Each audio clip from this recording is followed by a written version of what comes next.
Hello? Hey, can I speak to Nick, please? Yeah, this is me. Hey, Nick, how are you? This is Jubal from Brooke and Jubal in the Morning. From what? Jubal from Brooke and Jubal in the Morning, the radio show. Okay. Well, what do I gotta say? What do I gotta do? You don't have to say or do anything. I just have a few questions for you about a date you recently went on. Okay. Here's how it works. One of our listeners emailed us to call you. You recently went out with a girl named Lisa, okay? Right. And Lisa is wondering why you're not calling her back. Okay. So, what do I just tell you? What happened, or? That would be the goal. If you just want to straight up just tell me, that'd be awesome. Yeah, I don't know what to tell you. I mean, it just didn't work out. Well, is there a specific reason? Not too much. I mean, There was way too much hesitation. There's definitely a reason. well, no, I mean, she just, listen, when you go out with somebody, have something in mind, and if they're not it, then you move on. I like how your voice just gets higher. I'm just saying, I mean, not everybody's for everybody. Why waste time if they're not for you? That's all. Nick, let me ask you a question. She told us that she had a profile picture on the dating website that was 8 years younger than she is. Does she look a lot different now, and is that why you don't want to call her back? I wouldn't say a lot different, but somewhat different. Like different enough to where you found her unattractive when you saw her? I don't know. I wouldn't say unattractive, but it's just I'm just particular, and she wasn't my type exactly. So I'm just looking for Miss Perfect, and she wasn't it. That's all. Miss Perfect. What is Miss Perfect? Isn't that what everybody wants? Miss Perfect for them, I want Miss Willing. That's what I'm usually going for. Or Miss Damaged Goods. Or this Miss has a heartbeat? Yeah. I guess I just have high standards. I don't know. All right. Are you one of... Okay, I got a friend like you. You're one of those I only date perfect 10 model type guys, aren't you? No, I mean, not maybe to other people's standards, but to my standards, they have to have certain features or attributes that I like. So it was all just like a looks thing. Like her looks didn't meet what you expected and what you like. Look, I'm just saying, I've been on a lot of dates. I've dated a lot of people here and back home, and just, I guess I always find something wrong with each of them, What do you find wrong, though? Like, her cuticles were a little, too white. Are you that picky? Well, if I notice that, sure, that could be something. But For real? No, but it's usually bigger than that. Like this one girl had really big gums. You ever see that when they smile, they look very gummy, and that's just... Nick, I'm with you. I'm with you on the big gums thing. It is distracting. Yeah, like horse gums? Yeah. You guys are so shallow. It's true, though. What? Brooke, do you want to date a dude with huge gums? I don't know that I've ever even noticed gums. Obviously you're looking at their face most of the time, but, you gaze and you look down and you see the boobs and stuff. Can I say boobs and stuff? Yeah, you can sure, say you can say that. Absolutely. Well, that was one problem with this girl. They were just kind of weirdly shaped or something. I just couldn't. Are we talking about a former date of yours, or are we talking about Lisa? Oh no, a former date. Okay. Yeah, no, not lately. Okay. We're just going through a list of everything wrong with every woman that he's ever dated. I'm just giving examples of why I'm picky. That's all. I mean. All right, big gums, weird looking boobs, things like that turn you off. If they look like that, then who knows what they look like when it's off. Okay. So what was the thing that turned you off about Lisa? Well, she had really. The nose part was fine, but the nostrils were kind of small. What? Okay. You know what I'm talking about? No. They're just tiny. Her nostrils are too small for her nose. Yeah, the holes part. Yeah, I know what a nostril is. I'm just trying to picture a big nose with little. They were just really small, and it looked kind of odd. It didn't look like that in the picture, which was surprising. Dude, you've got to be kidding me. Are you being serious that small nostrils are a deal breaker for you? Look, when you're talking to somebody for an hour and all you can focus on is the nostrils, there's a problem. But that's why I couldn't take it anymore. You probably have a lot of your own imperfections too, right? I'm not saying I don't, but for me, why should I settle if that's not who I You have to be one of the most picky dudes I've ever talked to. Yeah, dude. And I know. Everybody says that to me, but that's who I am. You're honest. Hey, Maybe listen, that's look. why I'm single, but what do you want? It definitely is why you're single. I'm going to tell you that right now. But, I would love to find out if Lisa has had any work done to her nostrils to make them smaller. Wouldn't you like to find that out, Nick? No, that's all right. I don't really care. I mean, it didn't work out, so it doesn't matter. I'm moving on. Well, it's too bad because she's actually on the other line listening. What? Seriously? My nostrils are too small? What are you guys doing to me? What, you ambush people like this? Yeah, it's kind of the point of the whole segment. So anyway, Moving on. I didn't agree to this. I know you didn't, but Lisa did, and now she's on the phone. So you might as well talk to her about her small nostrils. I'm here. Like, what kind of freaky thing is that? I could see if your nostrils were too big, but... Well, it's just my thing. I don't know what to tell you. I'm picky, that's all. I don't know if you heard that part, but I'm just very... I mean, we have all this stuff in common, and now you're saying it's because of my nostrils? My nostrils are normal. No, they're not. Oh my God. Really? I'm sorry, they're not. I've seen a lot of nostrils, and they're on the smaller side. I see at least a dozen nostrils a day, and apparently yours don't stack up, Lisa. I'm sorry. I don't know. I don't know what anybody else thinks about them. I know I'm picky, and there were some very nice qualities you had, and we had some nice conversation. But for me, just me, like I said, I'm picky. They were just too small, and it was distracting. I'm sorry. Nick, how do you expect to find the perfect woman with, like, every single thing on her face being perfect? I mean, you're not exactly Mr. Hottie. You know, you're cute. So what are you thinking? Look, if I have to be single for the rest of my life because I can't find the perfect person for me, then I'll be single, and I'm okay with that. But I'm going to keep trying. That's all. All right. Wow, that's dedication. Well, I have to do this no matter what because it is a second date. Nick, would you like to go out on a second date with Lisa? We will pay for my it. God, no. It's not a match. It's not going to work. Both of you guys said, did I hear both of you guys say no to a second date at the same time? Yes. All right. Look, you guys have more in common than you think. The only thing, apparently. All right, Lisa. Well, I'm sorry that we couldn't make that happen for you. Okay, thanks. And Nick, I'll keep an eye out for girls with giant nostrils, okay? Moving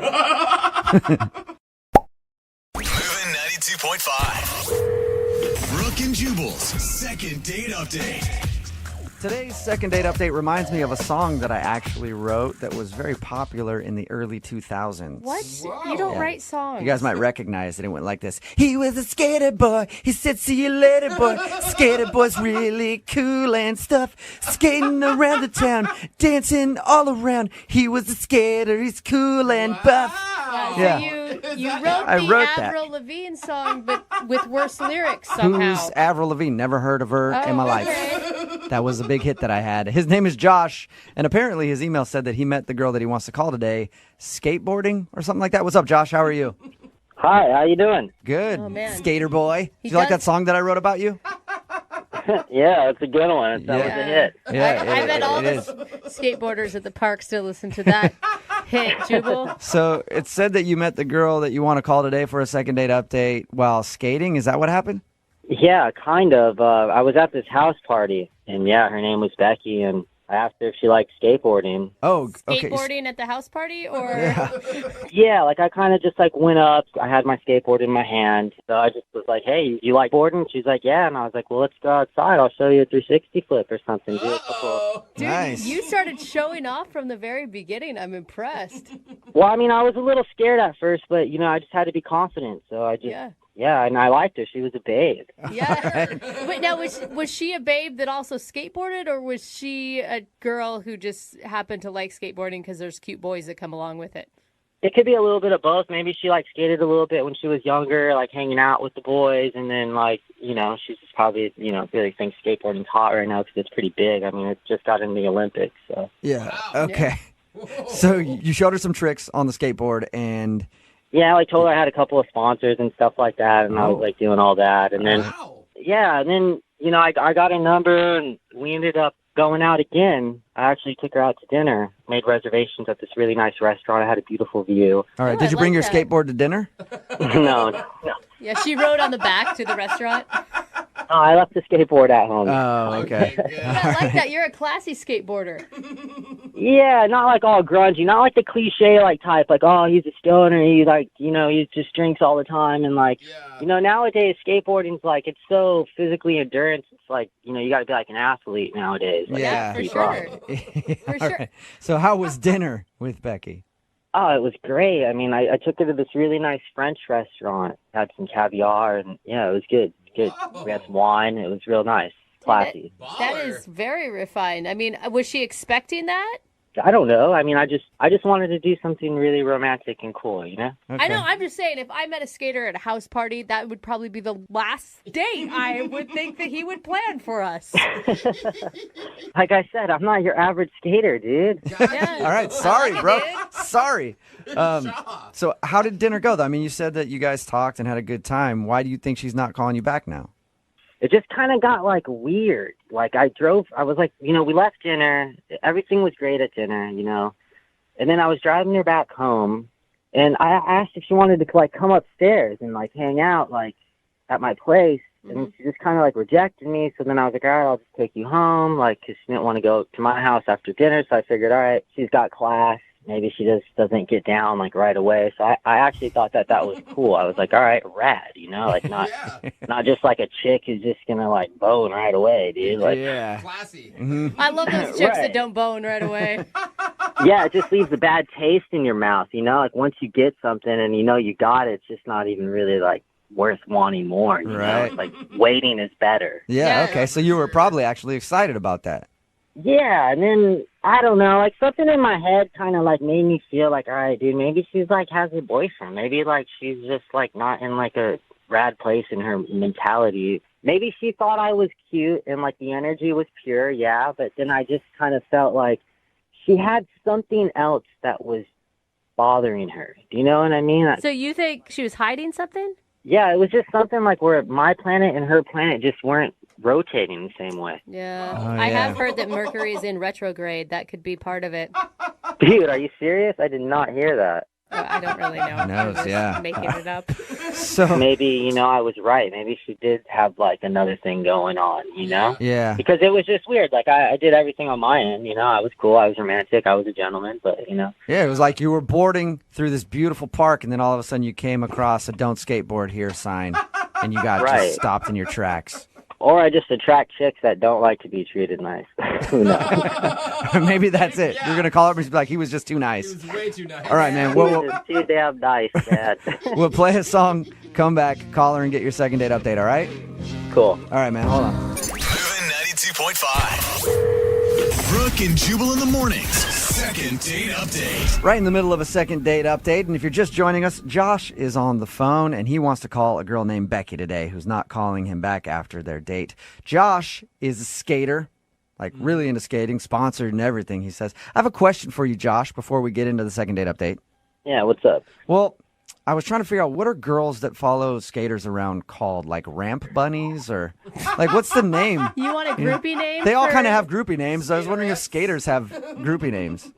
I mean, yeah, there's a few. I mean, like, you know, we call, like, the ones that are just lurking at the park, like, even if there's, like, chick skaters or, like, little kids, but just, like, little skate rats, just lurkers. Oh, skate Skate rats. rats. I've heard skate All rats. right, little skate rats just lurking around. Yeah, they're the worst. You get in trouble with them all the time. Little kids want free products, and the chicks just, like, want to kick it, and yeah, it's weird, dude. Well, Becky, Damn who rats. you want to call today for the second date update, is obviously not a skate rat because she won't call you back. Yeah, that's what I like about her. She's not just waiting around lurking, just waiting, wanting stuff, you know? Like, that's why I'm bummed I can't get a hold of her. Do you think that there's a possibility that it's, I don't know, it just seems like kind of a double standard. Like, you really respected her for not going home with you because you think that's really classy, but you're the one that invited her home. So maybe she thinks you're not classy. Oh. Yeah, but I took her out to a really nice dinner. Else I could have just boned her at the house party, you know? Yeah, that's true. Let's not throw that Yeah, Yeah. but I don't think... And I've done all that before. Don't think that I haven't. I've had my fair share of just boning and then bouncing. But then you know what happens? I feel the guilt because the chick gets bummed. You know? Yeah, you feel hollow. It's tough And for you, Josh. It's a hollow bone and bounce. And they're like emotional, you know? Yeah. Like, I'll go put all that emotion on a skateboard and make art, you know? Yeah. All right, well, we'll call her right now, see if we can get her on the phone, get your second date update, and if it doesn't go well, take that emotion and put it on the board. That's what I do.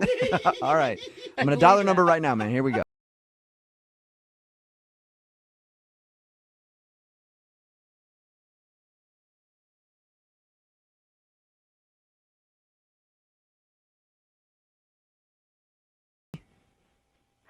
This is Becky. Who is this? Hey, Becky, how are you? This is Jubal from Brooke and Jubal in the Morning. Oh, Okay, hello. Yeah. How are you? Fine. How are you? Good. Do you know where I'm calling from? The radio? Yeah, so you actually Yay, Becky know the show. listens. It usually doesn't happen. We actually got an email about you from a guy. What? Okay. His name is Josh, Oh, okay. and he's a skater dude. Mm-hmm. And you guys went out on a date, and Josh said that he's been trying to get a hold of you for like a couple weeks, and you've blown him off. So he asked us if we could get you on the phone and find out why. Yeah, Becky, what's going on? What's up with the vibe? Josh. Whoa! Wait, who was that? Josh? Yeah, Yes, yeah, me. that was Josh. Josh, you were supposed no to wait a patience? little bit for us to find out why. I gotta keep it moving. But look, what happened? I took you man. out. Oh my God. I took you out. I did everything cool, and then you just missed me. You just left me in the dust. And it's not like I'm gonna be bummed, but at least just be like, have some manners and just say what's up. Because I gotta call the radio station to find out if my intuition's on point about what had happened between me and you. Man, Josh, you're so much better at this than I Yeah, am. he You is. want to host a show, man? He gets straight to the point. Oh my God. I mean, I thought I was being polite by not telling you why it didn't work out. Really? So there is like a legit reason why you didn't want to call him back, Becky. Well, yeah, I mean, I don't know, I just wasn't feeling it. It didn't work out. What are you, like I a wasn't poser? You can't just tell me what's up and be honest? Poser. I don't care. It's not like I'm going to get butt hurt, but it's just like, where's the realness in the world? Where is the realness in the world, Josh? Amen. Becky, can you just tell Josh why you don't want to go out with him Oh again? my God. Honestly, you were like totally the opposite of what I thought you were when I met you at that party. You seemed super chill and laid back. And then you take me to some freaking nice restaurant like you're trying to marry me or something. And wow. we're just like eating caviar together. And I just was expecting somebody more laid back who wants to party and like hang out. And like, I'm just not ready to have like an escargot sort of guy in my life. Like, that's just not where I'm at.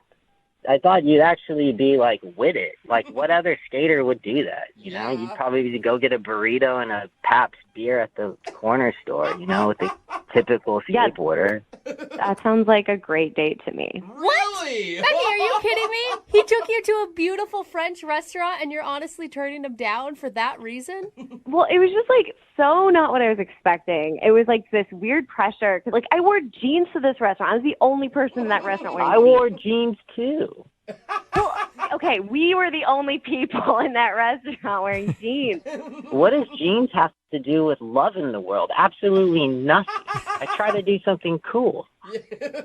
I'm on his side on this one, Becky. Honestly, I just wasn't feeling it. Like, I thought you were a guy who was, like, down to party. Like, I met you at a party, and you were a completely different person. Like, I was even wondering, like, are you an actual skater? Were you just pretending to be? Like, you're totally different than any other skater I've ever Pretending met. to be? What are you talking about? I'm not a real skater. Like, I'm not some poser. I did a 360 flip in front of you at that house party. Like, you just don't have class, it seems. Whoa. Dude, I know how to do 360 flips. You do? Yes, I do. Dude, you can't even eat caviar and drink wine with me and then return somebody's call and just say, hey, I'm not interested. I have to call the radio. Like, this is lame. Like, whatever. It's all good. Okay, well, I thought it would be, I didn't want to offend you, so I didn't say anything, but I'm glad we had this real conversation, dude. This has been Be real. Let's super make honest. the world real. Yeah. Wait, Becky, you don't want to give him a second chance? A guy that actually put some effort I don't even into- want to hang out with her. Oh. She's just another skate rat, just a lurker at the park, hanging out, dude. Just Oh, you think I'm lurking? You're lurking send at her my a free friend's box of house stuff, party. make her happy. Send her a free box of stuff. Do you want some stuff from Josh? I know you probably don't want to go out with him again, but what do you got laying around? You Want got a a bunch of T-shirt? skateboard stickers and stuff? Yeah, you can send me all the skateboard stickers you want, but I doubt they're from actual companies. Whoa. Hey, you know what? I don't have time for this, man. You got two things in life, now or too late. And I'm about to bail, so you're too late. Oh. That Trademark was- that. Well, not That yet. was a burn, Not- man. That not- hurt me. Not yet, Josh. I That's still have to gnarly, ask. yo. Yeah, that was kind of gnarly. Thank you. I have to ask, though. Becky, would you like to go out with Josh again for a second date? We will pay for it. I'd rather wait to meet a real skater. Not somebody who's going to, like, pretend to live the skater lifestyle. Like, yeah. Sorry, dude. You're kind of lame.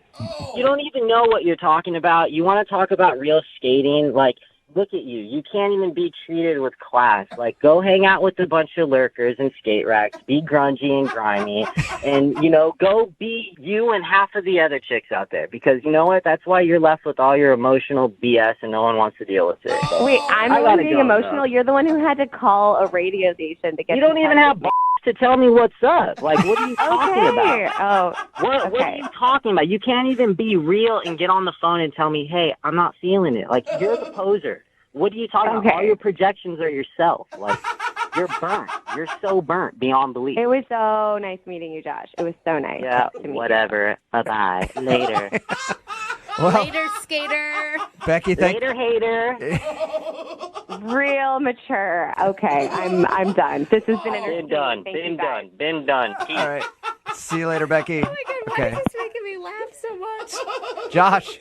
Oh my Sorry, God, man. Josh. No second date, but at least you found out why she wasn't calling you back. You're too good of a guy. Yeah. Oh, shoot. Josh, it sounds like you're skating in a place you shouldn't run. Yeah, I just got to a skate spot, so I'm gonna do some more recording and film and shoot some photos. I'm gonna keep moving forward. But thank you guys at the radio station. You guys are awesome. Yeah, see you later. Brooke and Jubal in the morning. Text in at 78592 says, in about 5 years, she's going to be looking for that guy's number again, trying to go out after she's been treated the way that she's going to be treated by, quote, real skateboarders. Yeah. If you missed today's second date update, this dude named Josh wanted to call a girl named Becky. He's a skater. Met her while skating, like at a party. She thought it was cool. They went out. He took her out on a very nice date. He was very respectful and everything else. Totally. And that was the wrong thing to do. She didn't want to go out with him again because he was a skater. He's supposed to be like edgy and not go out to nice restaurants and stuff like that. Like, what's he thinking? Yeah, she wanted a bad boy, Yep. man. She wanted a bad skater boy. You can't argue with what you want. Yep. So It's so stupid to me. they decided. No, it's her choice. She knows exactly what she's getting herself into. Yep. I guess. They decided to not go out again because he's just too nice of a guy. Yeah. Oh, man. What a Even jerk. skater nice guys finish last. I know. Doesn't really matter. Nice guys always lose. Moving 92.5.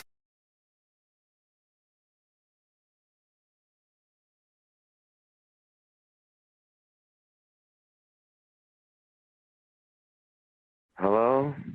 Oh my gosh. I was looking for Josh. Yeah, I'm Josh. Hey, Josh. How you doing? I'm fine. Who's this? This is Jubal from Brooke and Jubal in the Morning. It's a radio show. All right. Okay. Can I help you with something? Did we wake you up? Yes, you can help me with something. We actually got an email about you from one of our listeners. An email? Yeah, because you actually went out on a date with them, and now you're not calling her back. I'm not. Who am I not calling back? Her name is Rachel, and she said that you guys met at a house party and then went out to dinner, but the dinner had to be cut short because of a missing cat. Oh, the cat. It's that hard to remember the girl that you were puking off the balcony with? Rachel. Yeah. So you remember Rachel? Yes. Did you like Rachel? Yeah. I liked Rachel. I feel like you don't actually remember Rachel the way that you answered that. Sure, I like Rachel. Oh, that girl. No. I liked her. I did. Okay, so why not call her back? She said it's been 4 days since your date, and you haven't been responding to anything. Oh, no, I know, it's been 6 days. It's been 6 days. Wait, so you've also been counting how many days it's been since you haven't called her back? Well, I kept track of it because that's how long I've been in the hospital. What? What? Oh my God, You know, are you currently in the hospital right now? No, I just got out yesterday. Oh my God, is that why it sounds like you're on drugs right now? I'm a little bit on some painkillers and stuff. Whoa. Are you what okay? happened? It was such a crazy night. So her cat was missing, and I remember she was really distraught, so I felt bad. And she, like, got out of the car, so I drove around the corner, and then I decided to get out of the car to maybe look for the cat, because I thought maybe the cat was, like, outside or around the area. Yeah. So I was looking for her cat, and it was really dark, and I couldn't really see that well, and then a car came and hit me. What? You got hit by a car? Oh, my God. Yeah, I got, like, a broken arm, and I got a couple of broken ribs. Oh, my God, you're lucky that's it. Dude. Yeah, I've been in the hospital because that happened. So you were going to call her back, but obviously you've had other things going on right now. Yeah, it's just been nuts dealing with all this stuff. Yeah. Does she know that? So glad you're okay. Yeah, we talked to her. It sounds like she doesn't have any idea that you got hit by a car looking for a cat. I don't know. I've been in the hospital. I don't know what she knows. God, I would feel so bad if I was bad. Rachel. Yeah. I would blame myself forever. Very nice of you to try to find her cat, though. I didn't find the cat. No, you didn't. No, he found a car instead. You definitely found a car. Hey, Josh. I hate to throw you under the bus again, but Rachel is actually on the other line listening to this conversation and wants to talk to you. What? Yeah. Rachel's here? Hi. Oh, my God. Hi. I'm so glad you're okay. Oh, my gosh. Josh, are you there? I feel like it's too many pain meds to comprehend. Yeah. No, I'm here. But what, so what's happening? Oh, poor Josh. You're so sweet. I thought that you weren't calling me back because I screwed up our date. I thought that you were mad at me. She's trying to laugh it off. No, I was in the hospital. Yeah, I know. We heard the sirens when we were looking for my cat, and and that was you. Oh, God. That's so crazy. Yeah, that must have been for me. I'm sorry. No, please don't apologize. Oh my God. Yeah, what are you apologizing for, Josh? I hope the noise didn't inconvenience you. I'm sorry, I got hit by a car and there happened to be sirens. Oh, I feel so guilty, Josh. I'm sorry. Oh, man. Oh. No, it's fine. I wanted to help you find your cat because you seemed really upset, and I just wanted to help you. How is this turning weirdly romantic? Thank you. That's really sweet. So, Rachel. Yeah. Your cat. Did you find it? Yes. Don't worry about him, please. That's good. Where was it? Oh my God, Josh, you're gonna hate this. He was in my closet. Oh my God, don't tell him. I'm so sorry. He was in your closet? Oh, Josh. Yeah, Josh, you got hit by a car trying to find her cat, and the whole time it was hiding in her closet. Oh my God. Oh my God, you guys. Man. I'm sorry. That is so sad. Bad Oh, timing. Josh, but you're trying to do such a nice thing. Oh, man. Maybe on our second date, I can pay just even the score. Actually, Rachel, here, I'll ask a question for you. Hey, Josh, would you like to go out on another date with Rachel? We will pay for it. So, you're serious? The cat was in the closet the whole time? Yes. Oh my God, I don't blame you. I know, Josh. It would be tough to hear, too, if I were in your shoes. Dude, that's all he's going to be thinking about. But would you like another date with Rachel? She'd love to see you again. I'm just I'm on a lot of medication. Yeah. And I don't know when I'll be able, when I can go out again. Okay. Oh my gosh, Rachel. I can come and visit you, and I'll bring you dinner because I think it's the least I can do, honestly. Yeah, that's close to paying for his medical bills. How about it, Josh? Will you let Rachel come over and bring you dinner, and you guys can have another date? Safer. That'd be nice.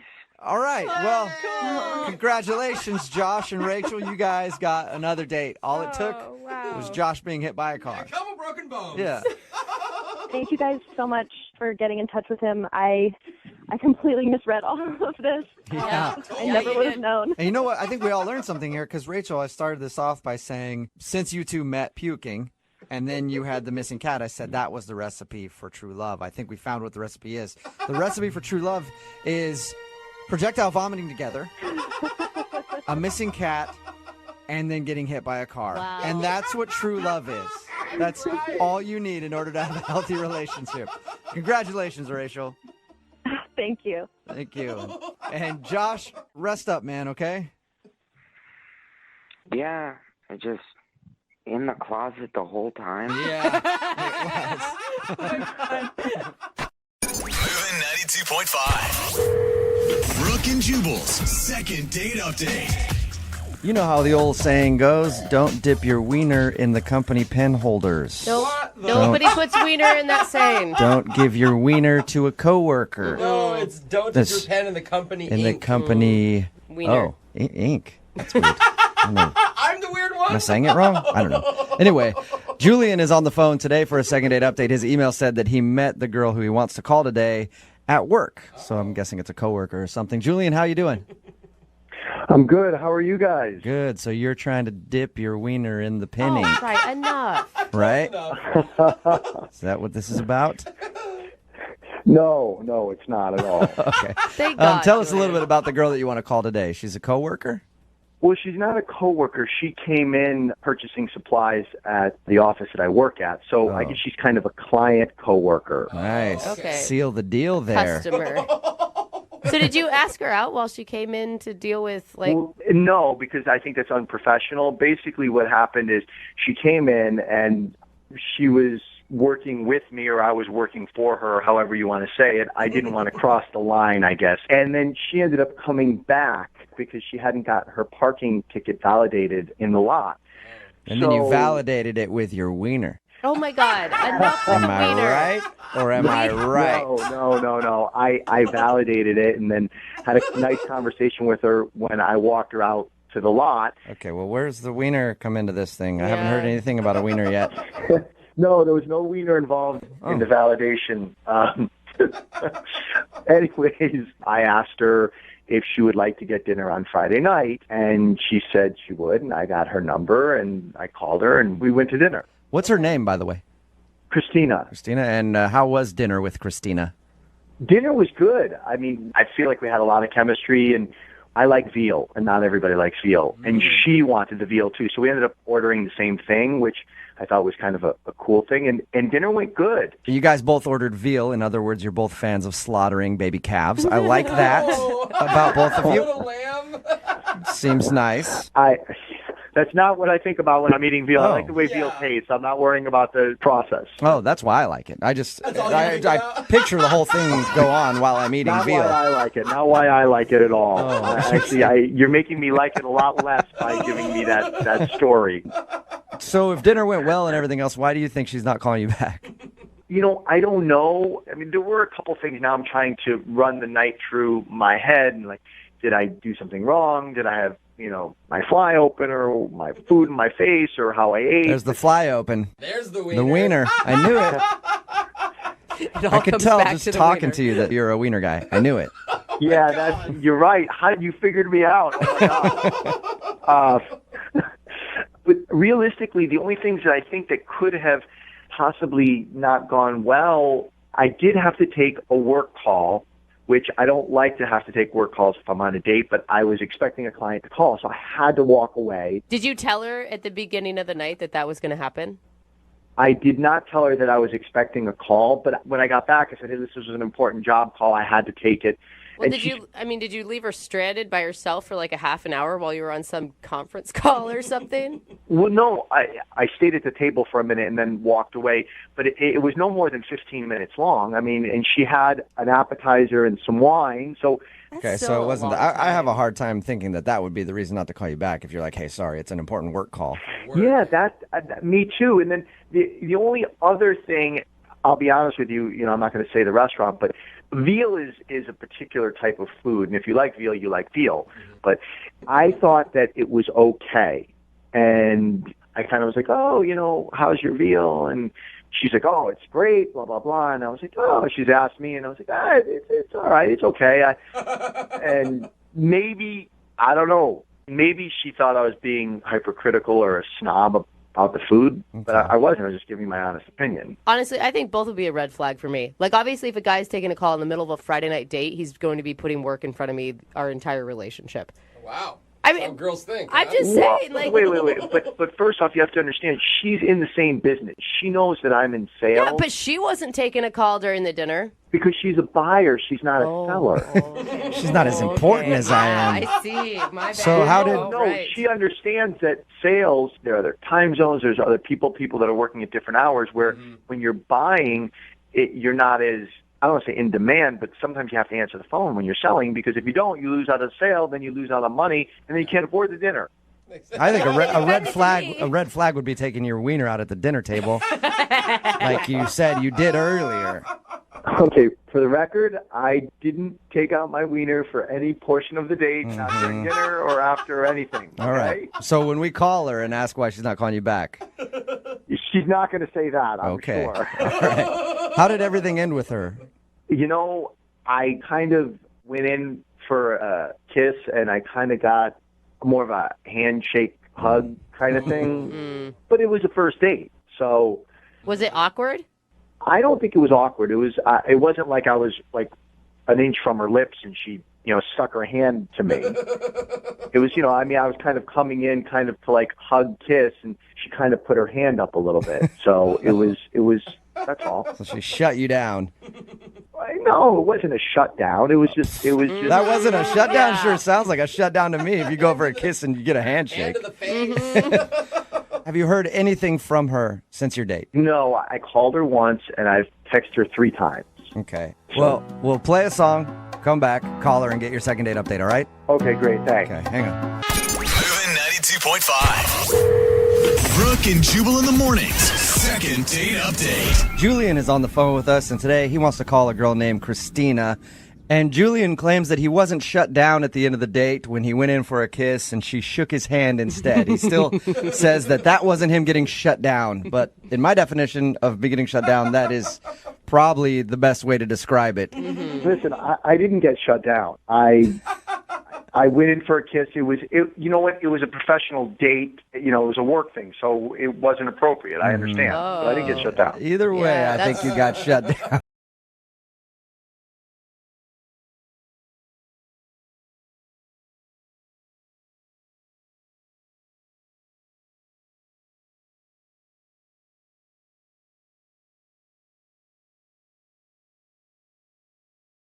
Please.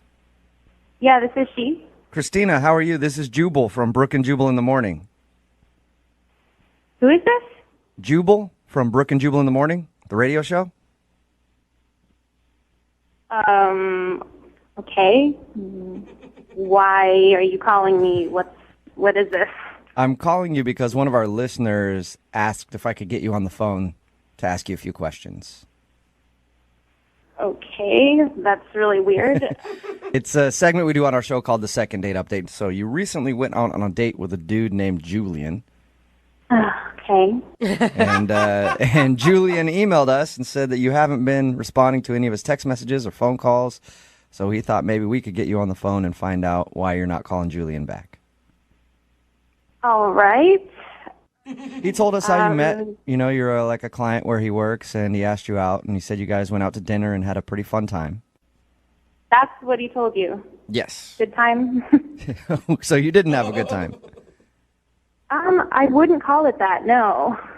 Okay, what was wrong with it then? Because according to him, everything was great. He thought maybe he seemed like a food snob to you because he disagreed with you on the veal that you guys ordered. Yeah, he definitely has a very refined palate. That's one way to put it. Okay. He also said that he took a phone call in the middle of the date. Yeah, he did. It was a little rude. Mm-hmm. Okay. Yeah, I could see how that would upset you. I mean, that wasn't even the worst part of the date. What was the worst part then? I mean, he's a very smooth sales guy, but he's kind of got this seething anger underneath all of it. Did you say seething? He was seething anger underneath his charismatic salesman personality? I mean, yeah, that's literally the best adjective I can pick to describe it, seething anger. What happened? Because when he described the date to us, he didn't say anything about anger or being pissed off. Right? He's a very, very picky person and a very shallow person and quite rude, actually. What did he do? I mean, for example, he was super picky about the wine. I ordered red wine, and it was brought to me, I guess, in a white wine glass, and he got extremely upset, and he turned it away and made them bring it back. Oh, Is he one of those a-holes at the restaurant that, like, acts like he owns the place when he's somewhere and that nothing's good enough for him? Yeah, it's pretty much exactly. Like, he went to the bathroom, and when he came back, he was in this huge house, and he said, there's no more f***ing paper towels in the bathroom. This is a fancy restaurant and an establishment, and people should be refilling these paper towels. And he was going on and on about this tiny, insignificant thing that... How dare they? Oh, my gosh. It is annoying when they don't have paper towels. I will say that. But I don't know if I'd ever get that pissed off about it. It's not angry. It's annoying. It happens. Yeah. The absolute worst part of the entire night, that paper towel thing wasn't even it. I mean, he completely dressed down the waiter and just disrespected him when we were leaving. And as he's leaving, he says, I paid $40 for a piece of veal I wouldn't feed to my dead grandmother. He goes on and he says, you're lucky I don't come back and burn this place down to the ground. And I was like... Did I hear you correctly? He threatened to burn the place down? He did. He threatened to burn it to the ground. He said that to the waiter? I'm 100% serious. That was the comment of the night. I've complained to restaurants before, but I've never threatened to burn them down. Kill everyone Yeah, here. I will destroy this place. Did he realize what he was saying, or did he act like this is just normal banter at a restaurant? No, he knew exactly what he was saying. When we were leaving the restaurant, he turned to me, and then his attitude completely changed, and he made it sound like I had been suffering, and I was the victim, and that everything was absolutely horrible, and... it was things I didn't really care. It was so insignificant. In his mind, he must have been standing up for you. Yeah, I really want him to stand up for me and burn down the restaurant we were eating at. Some girls would be thankful for that. Some girls would be like, what a man. Chivalry is Yes, he's a true gentleman. He threatened to burn down a restaurant in my honor. I know, it was really ridiculous. So, I mean, I said goodnight, and I'm going to leave it at that. That's understandable, Yeah, I guess. I'd want to get out of there as soon as possible. Threats of arson on a first date usually aren't a good thing. I don't want to talk to that ass ever again. Well, that's a shame because he's actually on the other line listening and wants to talk to you. Are you serious? Yes, I am. Hey, Christina, I wasn't angry. I was standing up for you. I was standing up for having good service at a restaurant. I mean, I work hard for my money. And you know what? The service sucked and the food sucked and there was no paper towels. What kind of place doesn't have paper towels? You have to wash your hands to go eat and they don't want you to dry your hands. I mean, right? I'm not going to not wash my hands. I looked, I saw there was no paper towels, and now I'm like, I'm going to wipe it on my pants, and I'm going to walk out, and it's going to look like my pants are wet. So I couldn't even impress you with that. I was like, I wasn't angry. I was being chivalry. I mean, I was defending you. You threatened to burn the place down. I mean, how is that chivalrous? That's just threatening. Okay. I think I shouldn't have said that. That was me getting frustrated because I was like, okay, the paper towels is one thing. The wine was another thing. The appetizer is another thing. The veal was another thing. I got so frustrated. You gotta stop talking. I've heard this already. I heard it at the restaurant. I'm hearing it again. You're just repeating yourself. If you keep focusing on little insignificant things and being a rude ass to everybody, I don't know how women can stand to go on a date with you. It's no wonder you've been divorced twice. Ooh. What? Whoa, wait. You just brought up my 2 divorces, my ex-wives. I shared that with you? Are you kidding me? I mean, that's rude. That's mean. But that's an example. It's 2 strikes, and so this woman clearly couldn't deal with all of your crap, and neither can I. My crap, because I want good customer service, because I'm at a restaurant and I want good customer service. You can be a decent human being and be respectful about it. You weren't respectful. You just brought up my ex-wife. This isn't about you. This is about people in the service industry. You don't have to threaten people. You know what? I'm in the sales industry. You know what? I take care of customers. They need to take care of customers. You should know this. I mean, we're in this industry. Look, I don't even know what to say. I've stated my case. I don't know. In the service industry, sometimes you have to put your foot down to get some respect. So I was doing that with the waiter in the restaurant. And you know what? I think you need to show me a little respect because you know what? I was defending you. I think so, too. That's why I'd like to ask Christina, would you like to go on a second date with Julian? Holy crap. We will pay for it. Hell no. No, I don't. You answered so quickly there. Yeah, Not if he's going to talk to me like that. No way. Julian, Are you sure? I mean, I could find you guys a great restaurant that Julian could burn down. I'm going to pass on that. You know what? If you want to settle for mediocre service, then you know what? Go date some schlep who will take you to the drive-thru. I want to go to a 4-star restaurant where they treat you like a customer. We're right. We are supposed to get this stuff. Come on. I mean, really. Think You know about what? You know what? You've pushed the envelope so far. I was fine just not going another date with you, but you know what? I really don't want to do business with someone who has ethics like you. Oh, now you're taking personal and you're putting it in business, really? I'm going to tell the people I work with, my company will not be doing business with your company anymore. Are you kidding me? Based on a date? You know, it wasn't a date. It was your f***ing attitude that did it. I'm done with this conversation. Goodbye. Wow. Oh, my God. Julian. Whoa, what just happened? You didn't get a second date, and I think you might be losing your job soon, too, over this. Because I want customer service? Well, I think it's because you threatened to respect burn the place people. down. Yeah, you're a total douchebag about it. I apologize for the burning the place down. I mean, that was, it was one bad thing after another, and it pushed me beyond. But I mean, the rest of the stuff was all customer service. No paper towels, slow service, bad food, wrong glasses. We know the list, man. Brooke and Jubal in the morning.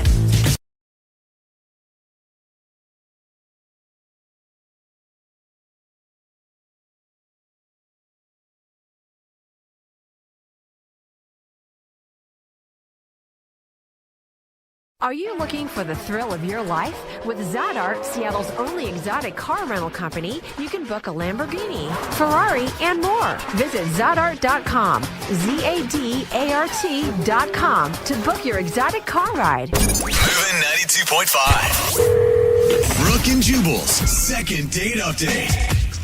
There are 2 letters that are guaranteed to make every date more exciting. I'm not talking about S&M. Those letters work as well, but I'm talking about a little B&E, a little breaking and entering. Oh, what? That's right.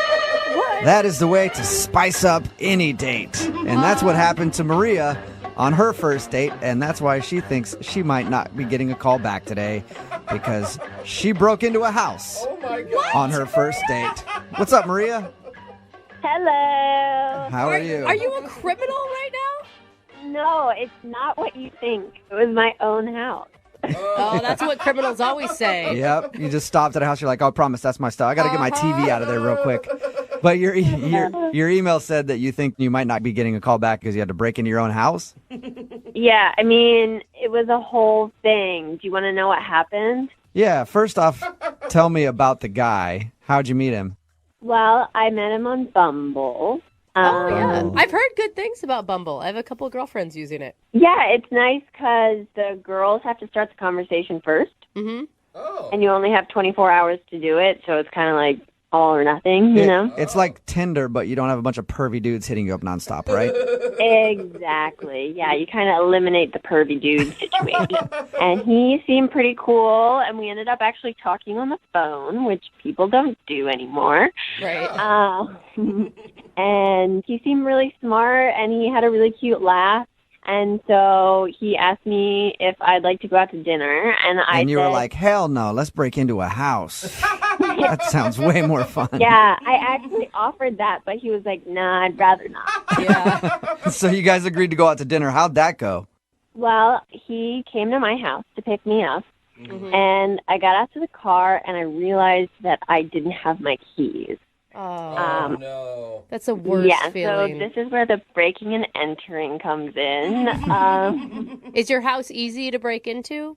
Oh, no, of course not. So I walked up hoping that the door would be open still, but I'd locked the handle. And we tried all the windows, tried all the doors, and we ended up having to break one of the windows to get in. What? How long did this take you? It was a little over an hour. Oh, jeez. That's a great start to your date. Why did you have to do it right then? Why didn't you say, like, hey, I'll call a locksmith, let's go out, have our dinner, and then when we get back, maybe we can schedule a locksmith to meet us? Well, yeah, when you say it that way, it sounds really smart, but for some reason that's just not what we did. It's just one of those moments you're like, screw it, we got to get in there right now. Break a window. Right, yeah. Did you break the window or did he break the window? He broke the window. Like a gentleman does. Right, he found a rock and chucked it at the window and broke it. Oh, my gosh. So did you end up getting into the house after the broken window? Please tell me you did. Yes, thankfully my cat was okay. She wasn't anywhere near the window. And then, it was really dangerous, but he climbed in the window then. Oh, man. Yeah, really sweet and nice of him to do. Here's the best part, though, guys.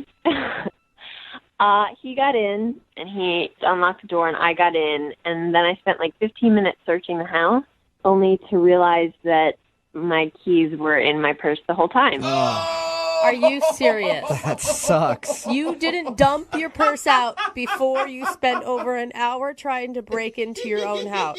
I mean, I swear, I looked in there 2 or 3 times, and they were not there. What was his reaction to that? I mean, I just kind of tried to play it off. It was funny, right? That's funny. I would have had a laugh at it. I mean, I could see it being a funny situation, especially on a first date. Right. I mean, that's one of those things that you're like, when we're married, we're going to look back at this and be like, oh, gosh, remember when Maria left her keys in the house? You didn't say that to him, did you? No, I didn't. Okay. I just said, oh, gosh, sorry. Yeah, it'll be cool. Because I was going to say, if you drop the married thing on him, that might be the reason he's not getting back to you. No, I swear I didn't use the word marriage. Okay. So were you able to salvage the day at all? Well, at that point, we'd spent pretty much our entire date trying to break into my house, and he'd cut himself a little bit on the window. Of course. Not bad. He didn't need stitches or anything. Oh, my but gosh. we just kind of decided to call it, and we said that we would meet up sometime the next week for a real date. So he was bleeding after spending an hour outside your home. Yeah, kind of waste your appetite, I think. Did you guys ever meet up? No. Really? That was the last you saw of him? Yeah. So I've texted him a couple times, and one time he didn't respond, and then another time he was like, yeah, we'll catch up sometime. I'm just really bogged down with everything at work right now. But Do you really think that he wouldn't be calling you back just because you guys had to break into your house and you forgot your keys? I don't know. I mean, it seemed like we had fun with it, and we made light of the situation, and I totally assumed that he would hang out with me again. And so I'm just having a hard time understanding if that's really what it was or if there's something else. All right. Okay. Well, we'll play a song, come back, call him, and get your second date update, okay? Thank you. You're welcome. Hang on. Moving 92.5. Brooke and Jubal in the mornings. Second date update. If you're just tuning in for today's second date update, Maria is on the phone with us. She had a very interesting first date with a guy named Aaron. They spent the whole date breaking into her house. She thought that she forgot her keys when he came to pick her up. She searched everywhere. Ultimately, it ended with him breaking a window, crawling inside, cutting himself, and then opening up the door, only for her to find out that the keys were actually in her purse the whole time. Oopsies. That's the only reason you can think of, Maria. Nothing else on your date. No other reason why he wouldn't be calling you back. There was nothing else that happened that I have been able to think of. When he left, he said, I want to reschedule this. Yeah, I mean, I said, let's hang out again, and he said, okay, great. Oh, that's... Yeah, so it seems like he wanted to see you again. Yeah. Well, he did cut his hand on your window. Maybe he got an infection and is no longer with us. Oh, no. Could have happened. God, I hope not. Well, we'll find out right now. I'm going to dial his phone number, okay? Okay. All right, here we go.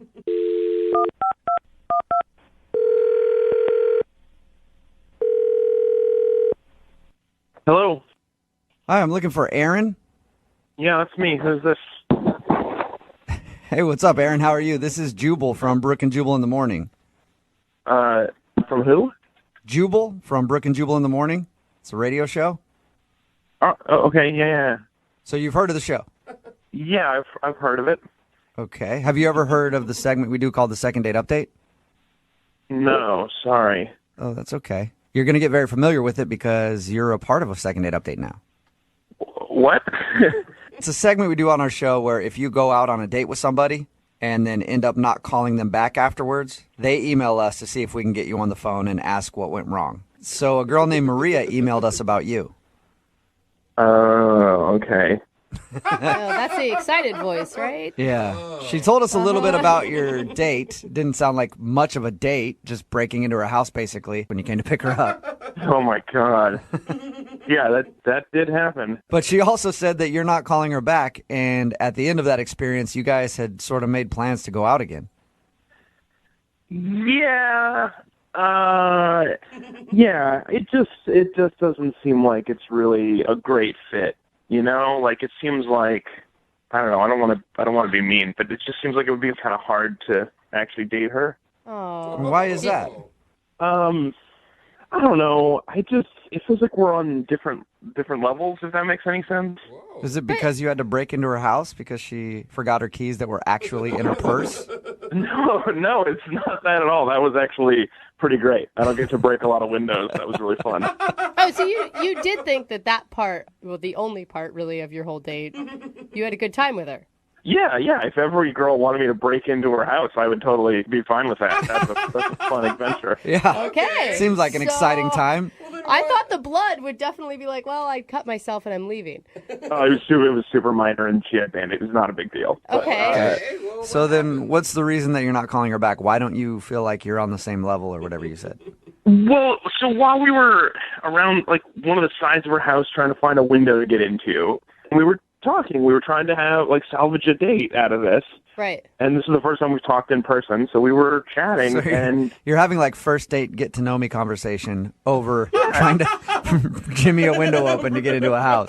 Yeah, we're just making, like, small talk or whatever, so we're talking about TV shows that we're watching, and we both love Game of Thrones. Okay. Okay, a lot of people do. Which is my favorite show. I'm not going to spoil anything, but we were talking about it, and she said something that seemed kind of weird early on. She just said, it's weird that 1,000 years ago people had to worry about getting eaten by dragons. But she was joking, right? I mean, that was being That's silly. what I thought. So I laughed. I thought that was funny. And she heard me laughing, and she was like, what? Dragons are bad. Just like that. Just like that. Oh, my God. Okay, So she still thought funny, dragons were real. At this point, I don't know what she's thinking. Is this some sort of, is she messing with me? Is this like some test? Like, will you break a window? Do you think that I think dragons are real? Like, it's all some elaborate first date test, you know? And so I don't know. So I'm like, I'm sort of feeling it out, and I laugh, and I think we're having an okay time. Mm-hmm. And she keeps talking about like what this time period would have been like to live in, not this universe, this time period. She actually said Game of Thrones is my favorite period piece. So maybe she just used the wrong wording. Like, there's no way she actually thinks it's like a reenactment from real life. As far as I can tell, like, she doesn't think like there were cameras there, obviously. Like, she thinks it's like based on a true story, like that. No. But then she got into like how it's weird that wizards and witches just like aren't around as much anymore. Like, they sort of disappeared. At any time did you explain to her that Game of Thrones is made up and it's not a documentary?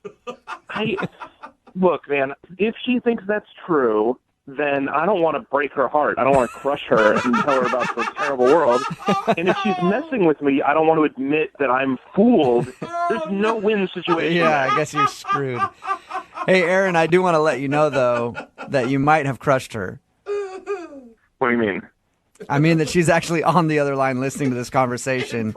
And she might have just found out that Game of Thrones is not real.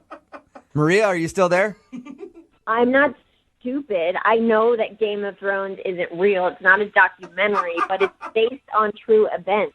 I mean, I hope you're messing with me. I hope that this is just a really good joke. No, it's like the Renaissance, like that stuff. What? It's like that show Vikings, like what are you trying to say, that Vikings aren't real? Vikings are real. They existed. Dragons did not exist. Well, they don't exist anymore because humans killed them. What are you talking about, Maria? Are you guys screwing with me? Are you all in on this prank? No, thing? we're not at all. I promise you, Maria wanted to call you to find out what went wrong on the date. I should have known with the window you guys were that somebody was setting me up. This whole thing. No, this is not a setup. I promise you. Maria, do you really think that dragons existed? They did. I read history books about them. Sci-fi and history books are not the same thing. That's what I'm not dumb, guys. Like, I know that the Game of Thrones story is dramatized, but like dragons actually existed in the Renaissance. You can read about it, and like witchcraft and wizardry was a thing. Well, that part's true. Sort of. I don't know which books you're reading, Maria, but I want to read them. It's in tons of books, and you can start by reading the Bible because it's got all of that. Okay. Wow. All right. I know that they exist, and I have proof. You don't even have to read the books. Like, I'll send you the Wikipedia links that I found, and you can read it yourself. So you're serious? You really believe this? 100%. I believe with all my heart that dragons used to exist, and I'm afraid that they'll come back. Oh my God, you guys! Science is not a belief system. It's the Bible. Read it. Are there dragons in the Bible? Well, Maria, what do you think about that being the reason that Aaron's not calling you back, because he disagrees with you on the whole dragons being real thing? I don't like the tone of this whole thing because it feels like everyone's making fun of me, but Aaron is the ignorant one. I'm not making fun of you, Maria. I haven't read what you've read. What are you doing? And I'm not as educated as you on the subject, so I can't claim to know anything about dragons. No, Jubal. Well, you should do that because it's an interesting subject. Okay, I will. At this point, I would like to ask Aaron, though, real quick. Aaron, would you like to go on a second date with Maria? We will pay for it. I mean, at this point, I don't know if she wants to go on a second date with me, but I'm kind of curious where this goes. Are you being serious? Hear that, Maria? You want to go out with her again? She's fun. Dude. You know what? Like, I'm up for it. You know, like, you only get one chance in life to have this kind of fun, right? Oh, my God. Maria, would you like to go out with Aaron again? Yeah. You guys can hash out the whole Game of Thrones thing in person. If Aaron is open to hearing me out and reading my books, then yes, I would consider going out with him again. Yes. Aaron, can you promise to go into this next date with Maria with an open mind about dragons? Absolutely. Oh, wonderful. Congratulations, Maria. You got your second date. We did it. I love you guys. Thank you so much. No, Maria, thank you. Thank you for today's phone call. That was awesome. Brooke and Jubal in the morning.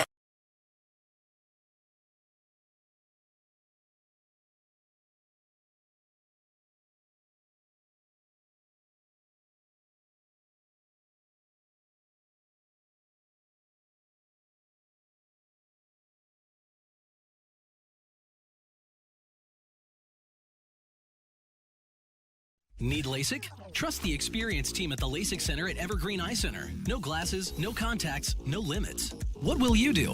LASIK at evergreen.com. Moving 92.5. Brooke and Jubal's second date update. You know what's more annoying than being just blown off for a date? What's that? somebody constantly scheduling with you and then changing it over and over and over and over again? Because this is like, why can't you just be honest and say, I don't want to go out with you, instead of constantly stringing me along, be like, I can't go out today, but how about like 2 weeks from now? And then you schedule 2 weeks from now. Oh my God, something else came up.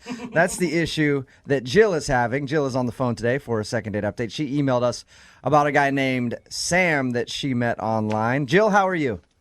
I'm good. How are you guys? So that seems to be the issue, huh? Sam is just kind of stringing you along. Yeah, he just keeps pushing things further and further away from me, and I just don't understand why. Okay, well, how did you meet him, first of all?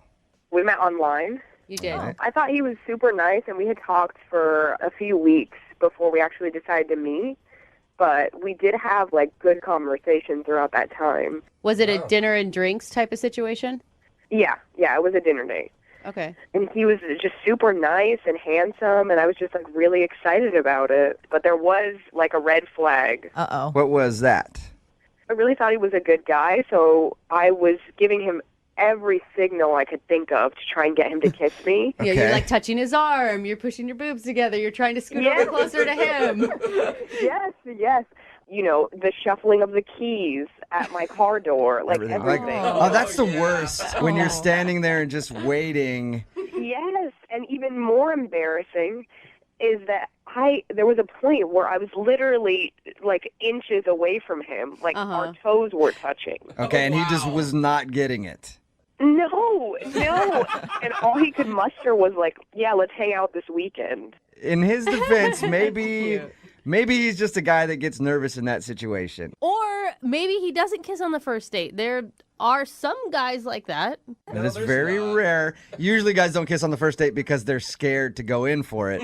I've been in that situation too, where I can tell a girl wants to kiss you really bad, but still in the back of your head, you're like, no, I don't think she went out. I don't think she enjoyed herself enough to do it. I'm not going to do it. Then the date is over and you're like, damn it, I missed the opportunity. So Really? I hope that's what happened. Why didn't you just kiss him, Jill? What kept you from doing that?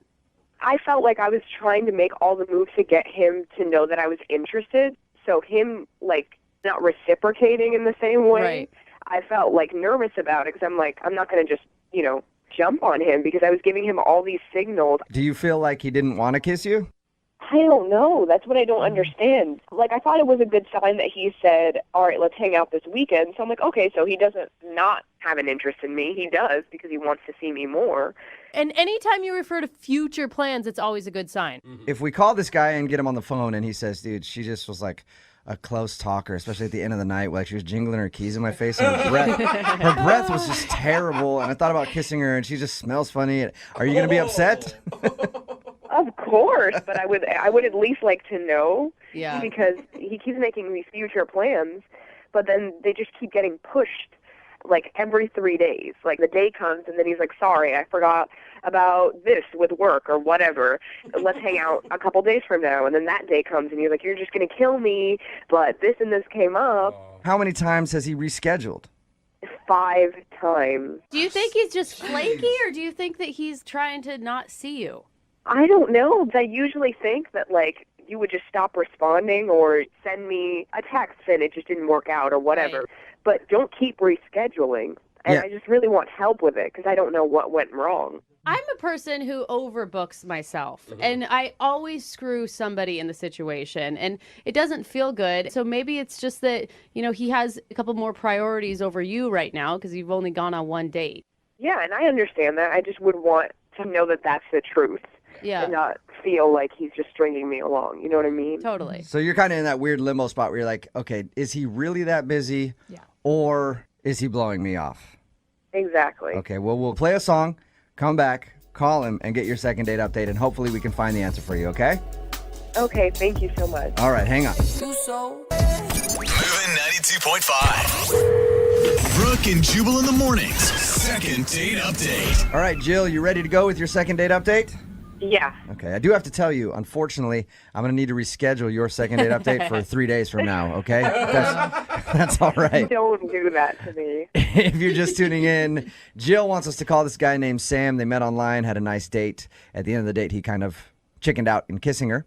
But they made plans to go out again, and he's been blowing her off constantly, just rescheduling the date. He hasn't actually said he doesn't want to see her again, so we're going to give him a call, see if we can get him on the phone and ask if he's legitimately busy and has to switch the date every time, because he's switching now 5 times. Is that right, Joe? Yeah, 5. He switched your date 5 times. So we're going to see if he's actually busy or if he really is just blowing her off. And if he is legitimately busy, you want us to try to nail down a date so you guys can actually go out? Actually, I just want to find out where he is right now, and then I'll just meet him right now. That's even a better idea. Like, if we get him on the phone, he's like, no, I'm really busy. I just, dude, stay where you are. I'm going to get her car to come meet you right now. I like.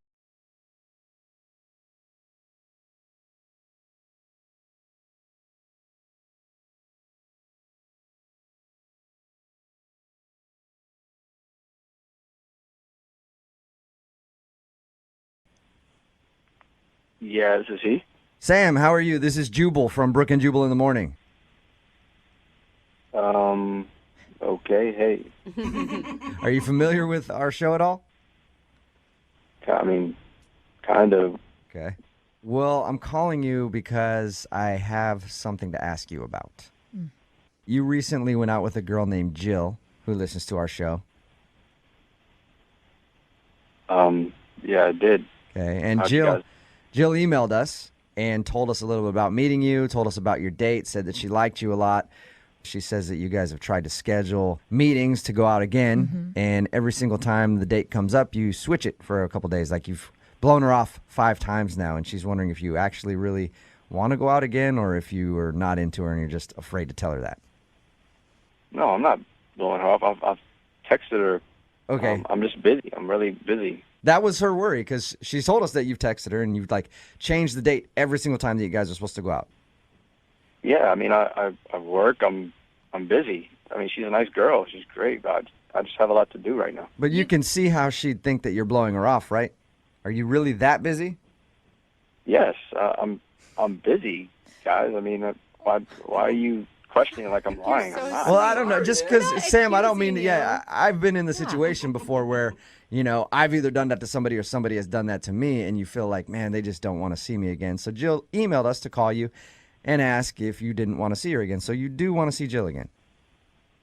Yes, of course. I mean, she's great. She's pretty. She's awesome.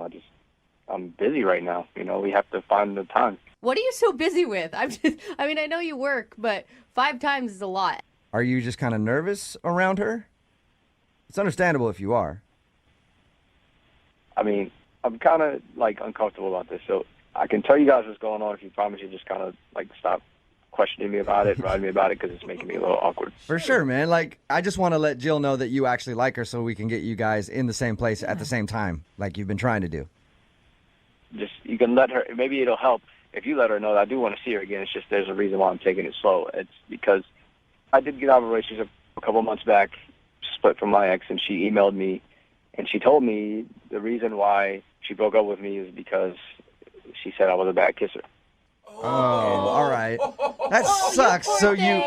So you got broken up with because you're a bad kisser, and that's why you are scared to kiss Jill. Yes. You know that can't be a real reason, and that your ex is just trying to hurt your feelings, right? I mean, she seemed pretty specific in the email, so I don't, you know. Yeah, that would suck. Like, somebody can say they don't like your personality, but then to be like, oh, you're a terrible kisser so bad that I couldn't stay with you. That's got to, like, stick with you for a little while. It does. And that's why I'm trying to get better at it. That's what I'm doing right now, is trying to get better at it. You're trying to get better? Practicing your hand a lot? What do you mean you're trying to get better at it? There's this school that helps you with that. It's a kissing school. No. Are you being real? Yes, that's why I've been kind of pushing the dates back, because I've been busy going to school. They have, like, workshops. You're kidding me. Wait, you're paying? Sam, you're going to a kissing school? Yeah, and this is why, that's why I'm uncomfortable about it. It's like I tell people, if I tell somebody, they're not going to believe me, or they think it's a joke or something. It's like, no, it's real. That's awesome. This really exists. It's not like you're meeting somebody in the back alley, right? No. This is a legit, real school. It cost me $375 to sign up. Oh my God. And they offer you workshops, and there's one-on-one lessons and all that. And it takes a little bit of time. And once I'm done, that's when I'll call Jill and we'll go back out. Man, that is, hey, Sam, good for you, man. Yeah. Like, hey, you know what? Thank you for sharing that with us. I appreciate it. I know, like you said, you feel embarrassed about that, but if you feel like you were a bad kisser and you didn't want to kiss her, I would think that a girl would be flattered by the fact that you just paid $375 to go get classes to learn how to kiss her right. Yeah, honestly, that's what I'm hoping for. So, I mean, if you guys can tell her I want to see her again, I definitely told her, but if maybe you can kind of back me up, that would be great. Sam, you know what? Why don't you just tell her, because she's actually on the phone listening. Oh, wait, what? Jill just listened to our conversation. Oh, I had no idea that was the reason. What's going on here? It's called a second date update. We do it on our show where we call somebody who went on a date with one of our listeners and they think they're being blown off, and we ask them what happened. We have that person listen on the other line to see if we can get an answer. And Jill just heard you say that you're going to a kissing school, so hopefully you can kiss her better if you guys ever go out again. Please tell me this is like make-believe and joke. It's not Poor real. thing. It's not make-believe. You poor baby. I'm so sorry you had to go through that. This is really embarrassing for me. I mean, I screwed up somewhere in the past. Obviously, I'm just trying to fix it so I don't do it again with you. And yeah. Sam, you make it sound like you're like a drug addict who like had a problem and then fell. You just were told by an ex that you don't kiss that well. It's not like a problem you had in your past. I think you're going to be okay, man. Yeah. I mean, I actually think it's really cool that you're trying to look into it and make yourself feel more confident about it, and you don't even have to worry about it. I'm not going to pressure you or anything. Awesome.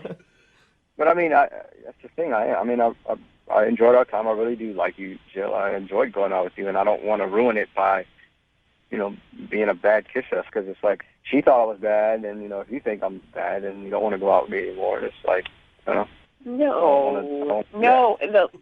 I understand why there would be a fear there, but it can't be so bad that I would just not. Sam, it would find it hard to believe that you're that bad of a kisser. Yeah.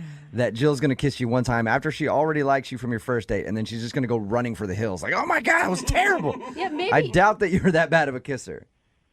I thought I wasn't that bad before, but clearly someone broke up with me. Well, you got to be way better now. It's sometimes like it's just that two people's chemistry doesn't work well together, and maybe it was just you and your ex. Kissing with a different person is different every time. I mean, and think of all the cool stuff you've learned. Yeah, I mean, the classes have been good, and I really feel more comfortable doing it. I just want it to be, perfect, I mean, they say first kiss is always like that, the big thing, Sam, I have an idea. Why don't you save the rest of your $375 and we just go out on dates and then we can practice? All right. Oh, that's a good idea, Jill. Sam, would you like to go out with Jill again on a second date? We will pay for it. Of course. I mean, yeah, absolutely. Okay. But and before your classes are done at the kissing school, I want you guys to go out soon. Okay, yeah, I can do that. I mean, I would rather practice with her than spend money. Yeah, there you go. Extra credit, Sam. So you'll go out with Jill again. Absolutely, I want to. Jill, I'm assuming you want to be his kissing coach from this point on. Oh, of course. All right, well, congratulations then, you guys. Jill, you got your second date. We'll send you guys out again. Yay. All right. And if before you guys get more intimate and he suddenly disappears, he's like, I was going to a sex school trying to figure out I would not recommend another date after that, okay? Brooke and Jubal in the morning. Text in at 78592 says, that's so sweet. I almost cried. Really? Aww. Enjoy Really? the kissing classes, cutie pies, is what it says. It's Brooke and Jubal in the morning. And we're talking about the second date update. If you missed it, Jill went out with a dude named Scott once. And after that date, he kept being kind of elusive and postponing the second meetup. In fact, he rescheduled 5 different times. And Jill thought, of course, she was being blown off and couldn't figure out why, because they had such a great time. And we got Scott on the phone, and he revealed that the reason that he kept promising a date and then changing it is because he enrolled himself in a kissing class to improve his kissing skills. Wow. He said he had an ex who recently said the reason she dumped him is because he's a horrible kisser, so he's trying to fix that. I just have so many questions about these kissing schools. I know, I didn't know they existed at all. Interesting. Jill thought the reason was endearing and cute, and of course wanted to go out with him again if he learns to be a better kisser. Yeah. I wonder how bad he really was, too. I know. I mean, where you literally have to pay to have someone teach you? That's pretty bad. Just keep doing it, man. You'll get better, I think. I mean, we've all done. Well, I don't know. I've had a couple boyfriends, and I'm like, that's not ever going to improve. There's some people who never get better at it at all. True. So they're going to go out again. Remember, if you want a second date update, all you have to do is email the show, and we will call the person who didn't call you back. Move at 92.5.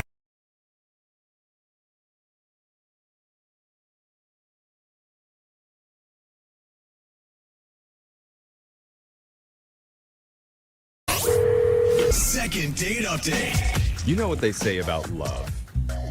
It can hit you any place, anytime. Yeah, for sure. Yeah, that's what they say. Hasn't happened, so I don't believe them. Oh, But buddy. it could. You don't know. It could happen outside the bathroom at an Applebee's. I hope not. It could happen inside the bathroom at an Applebee's. Jeff. See, I don't know what's now better. outside sounds better, doesn't it? It does, you're right. It could happen at a music festival that has a nearby Applebee's. Why, Jeff? Well, I'm just, in my experience, love mostly happens within a 200-yard radius of an Applebee's location. Brooke, you would agree, right? It's very close. Yeah. Yeah. I Well- met my husband at a bar outside Of an Applebee's. I mean, it was see? down the street, but not Got far. it. That's where love happens. Yeah. Well, I think my parents too. one of our listeners says she found love at a coffee shop right across the street from an Applebee's. Oh, it's love. She did not say that. And did I just make that up?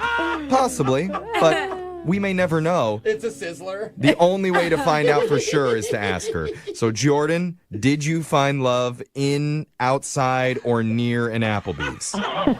I mean, I guess there is technically an Applebee's in the vicinity. Hey, oh my God. You knew. It's the secret that no dating expert knows. Neighborhood bar and grill. Oh, Who God. knew? Yeah. Tell me more about this love that you found near the Applebee's. Who's this guy that you met? Well, I don't know yet if it's love. Oh. Okay, that's good. I'm hoping. He's really cute. Okay, so basically, I'm a creature of habit. I'm one of these people that has the same routine every morning. I go to the same Starbucks, same order and all this. Okay. And there's this really cute guy that was there almost every time I went in there. And I would try not to let him catch me staring at him, but I didn't really have the guts to talk to him. I mean, but that's cute though. Like, you get so excited going into if you know the guy's going to be there, maybe, and then he's there, and then your heart starts beating. Even if you're not talking to them, Totally. it's like, You're like, oh, they're here. So were you able to actually meet him? What ended up happening was I was there just a few minutes earlier than usual one day, and instead of being in my normal spot when he walked in, I was still waiting to get my drink, and they called out my name, Jordan, and I went up to get my drink, and he went up and grabbed it also. And at first I was like, this is actually really embarrassing because, I've had a crush on this guy for ages, but when he touched my cup, the first thing I did was go, excuse me, that's mine. Get your mitts off my cup of Joe. Back off, jerk. It's like, as cute as he is, I immediately went into survival mode. I was like, I need that. Oh, Yeah, that's true. Do not get in between a woman and her morning coffee. You lunged at him. Okay, so what happened? Yeah, why did he take your cup? It turns out his name is also Jordan because he was like, this is mine. And I was like, hello. They said Jordan. And he was like, my name's Jordan. And then it was like, oh, my God, we're the Jordans. Oh, my God, which would be so cute if you were a couple. That is kind of cute. Cute and confusing, yeah. Yeah, I felt like it was destiny. So we ended up having our coffees together that morning. Oh, okay. All right. He forgave me for being rude. And it went really well. So I actually ended up inviting him over because when we had been having coffee, I was showing him pictures in my phone of my dog, and he's really into dogs. So I was like, okay, I'll use this as like a bridge, because I figured that would be a signal to him that I was interested. Dude, I gotta say, props on that move. It takes a lot of courage to do that. Good on you. Right? I mean, it's kind of ballsy, right? I'm like, come over to my place. So Yeah, he'd probably come without the dog, though, right? Yeah. But that's okay. Yeah, but you need an excuse. I feel like the dog was my way of saying we're not going to get naked. Yeah. Oh, okay. Oh, really? That's what that means? Just a platonic hangout. So, what happened? Okay, so everything's going great. He loves my dog. My dog loves him, which is a good sign because my dog's a really good judge of character. Yeah. And we're just kind of chilling and watching TV and talking. It's really natural. Yeah. And then all of a sudden he was like, oh, I got to get going. And he looked kind of like, I don't really know what's his, he looked tense, I guess, sort of strained. I don't know if something happened. Did he check his phone or something? And No, he just said he had to go. And he left in a really big hurry. And I was kind of shocked, so I didn't really ask. I just kind of froze up. And then he was gone, you know? Were there any awkward moments leading up to that? No, not really. Everything seemed like it was totally fine. It was kind of out of the blue, and I could see on his face that something was definitely wrong. Okay. And since then, I, of course, still go in every morning and get my coffee, and I have not seen him. So not only did he leave, but he's obviously not interested in you. That's weird. It's really weird, right? Because I'm like, what did I do? Like, did he see a book on my bookshelf or something? Like, what's the problem? What kind of books do you read? Weird books. Do you have Witchcraft 101 up there? Because sometimes I have some weird books, but you would only know they were weird if you had already read them yourself, so... Right. Okay. I can barely read. Well, Have you tried to call him? I've texted him a few times, he hasn't returned, and I don't really want to pressure him because I very well may run into him again, and I don't want it to be... Like, I'm not mad at the guy. I'm kind of concerned, and I'm definitely confused. Okay. Well, last question before we go. How close is your apartment to an Applebee's? Jeffrey, it's done. I'm just saying. It It's could be playing into this a little bit. If you're not close enough, you might need to move. It's like a Bermuda Triangle. I need to triangulate my apartment between Applebee's. There you go. Yes. You'll always be in the neighborhood. That's called the love spot. All right. So we're going to play a song. We'll come back, and then we'll call Jordan from you, and we'll try and get you your second date update. All right, Jordan? Thank you so much. All right, hold on. If you're just tuning in for the second date update, one of our listeners, Jordan, recently met a guy at a coffee shop. She's seen him there several times during her morning routine. Always thought he was cute, but she never had the courage to actually go up and talk to him until fate intervened. Oh my gosh. It was when the barista called out her name one morning and said, Jordan. They both went to grab the cup at the same time. And turns out his name is also Jordan. Yeah! And that little encounter led to a date where they had their coffees together. They went back to her apartment to meet her dog, who may also be named Jordan. We didn't ask. Not sure about that. But after a while, Jordan, the guy, started acting a little bit strange and said he had to get going. So, Jordan, you ready for us to call the other Jordan? As ready as I'll ever be. Oh my God. I just realized that when we both get you on the phone at the same time, this is going to be really confusing. Yeah. So true. Well, hopefully his voice doesn't sound like yours, because that'll really throw us off. Yeah, We'll for never real. know. For Like, real. "Oh, this is Jordan." Oh my God. You have a lot on the line, I feel like, because you put a lot out there. Like, you were very vulnerable in asking him to, like, come to your house and hang out. And, like, for him to just leave. Okay, I'm making it bad, aren't I? No. Doing too much pressure. No, I agree with you. Okay. As soon as you introduce a guy to your dog, like, that's a big step. It is. It's a family member. It technically is. You should really introduce people to your dog right away, because if your dog doesn't like someone, there's no point wasting any more time on them. I agree. That's a good point. They're really good judges. All right, well, let's call the other Jordan, and we'll try and get you your second date update. You ready? Yeah, okay, let's do this. Okay, here we go.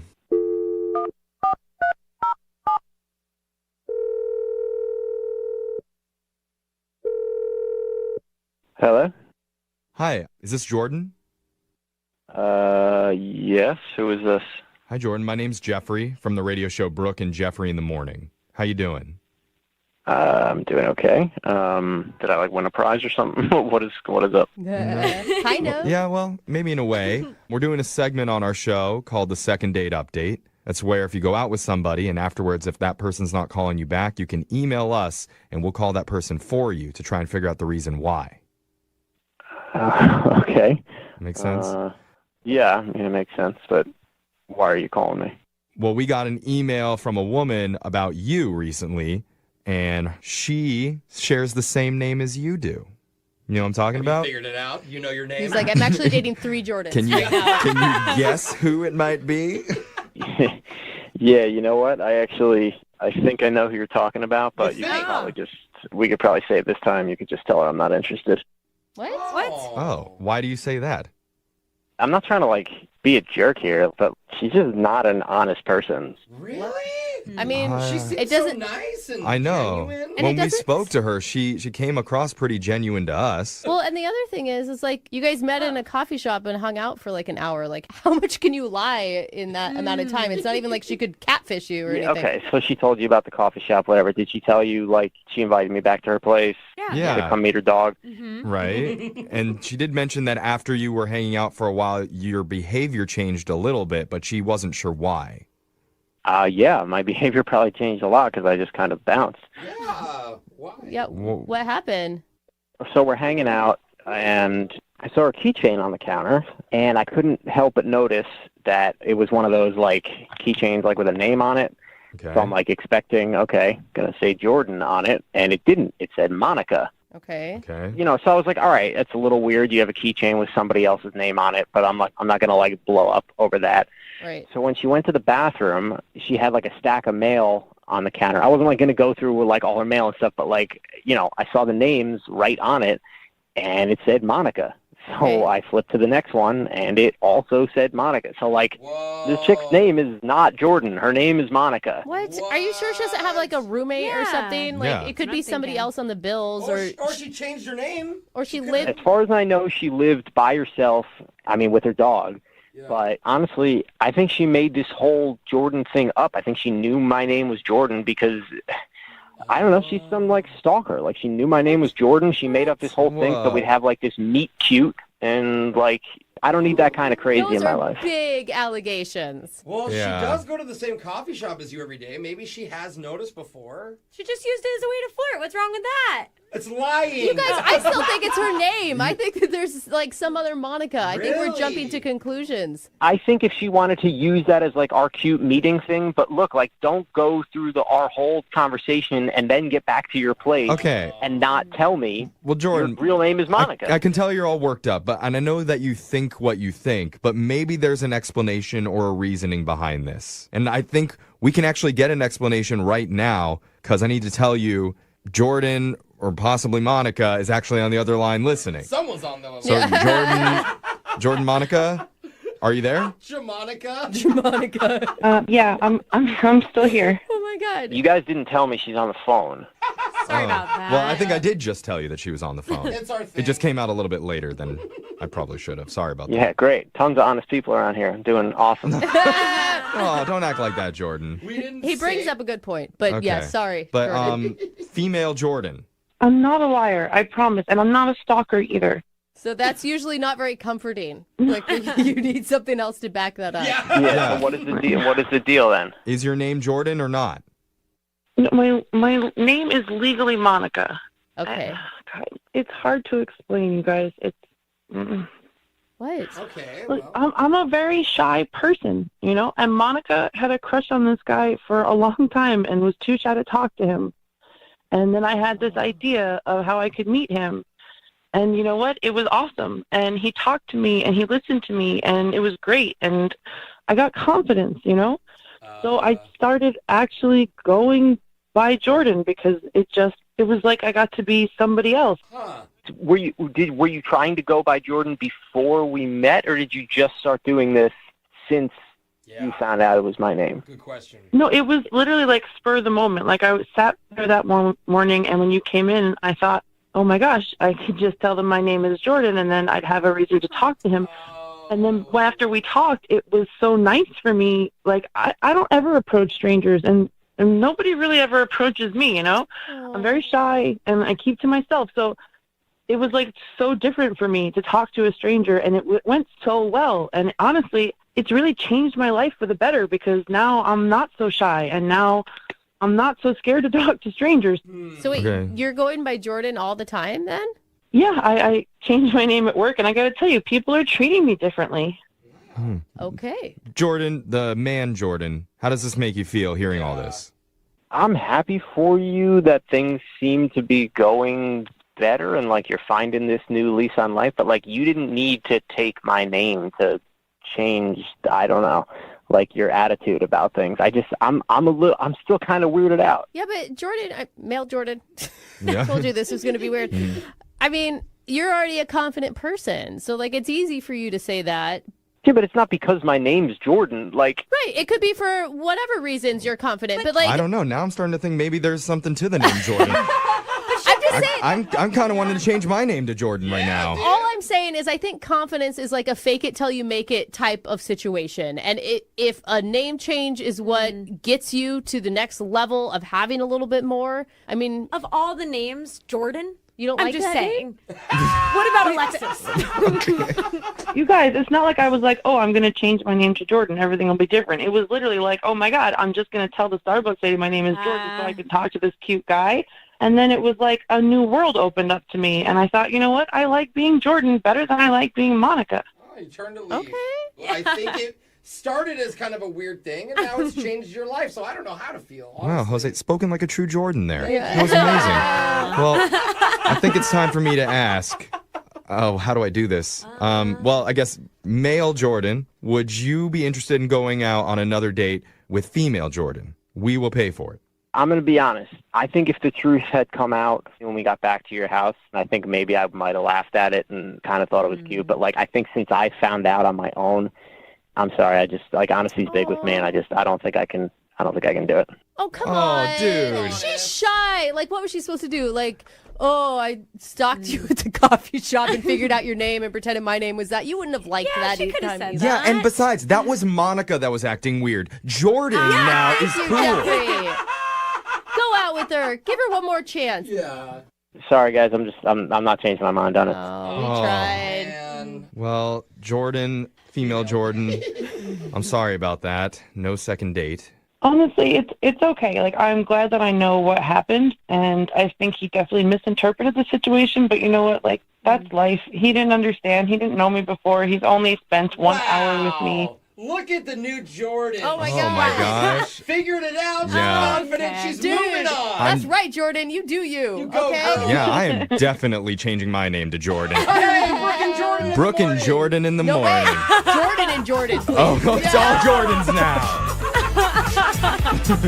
Moving 92.5.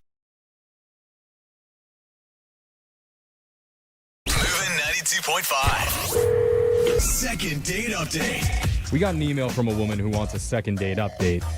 And I really like these ones. Okay. Because we don't get them a lot. Maybe once or twice a year it'll happen. Where someone with a long-lost love who went on a date over a decade ago. I do love these ones, too. Now they're coming to us hoping to reconnect with that person. Oh, me too. Let's go. I'm sorry if I'm bringing this up in front of you, Jose. I know you had a lot of one-and-dones from a decade ago. So it's a little traumatic. I do. Well, there's only one. Miss her. Still haven't forgot about it. I forgot about her. It's good that you get over things. It's funny, actually. I was complaining recently, and Brooke's like, you remember when we first met? You were upset about some other girl? I'm like, yeah, I do pout about these loves. Yeah. So I want to get these two together, Jeff. Yeah, so you will understand where this woman's coming from. Let's meet her. Her name's Fiona. Hey, Fiona. Hey, hi. Oh, my goodness. Fiona. So wait, how long ago was your date? About 15 years ago. Whoa, dang, girl. You don't even sound old enough for that. I know. How old were you? Like 6 years old? No, you just caught me on a good day, I guess. Oh. Oh, good voice. All right. So what's this guy's name? Charlie. Oh, look at how you even wow. said it. Charlie and Fiona. So where did you meet originally? We met in college. Oh, wow. Okay. Yeah. Co-eds together.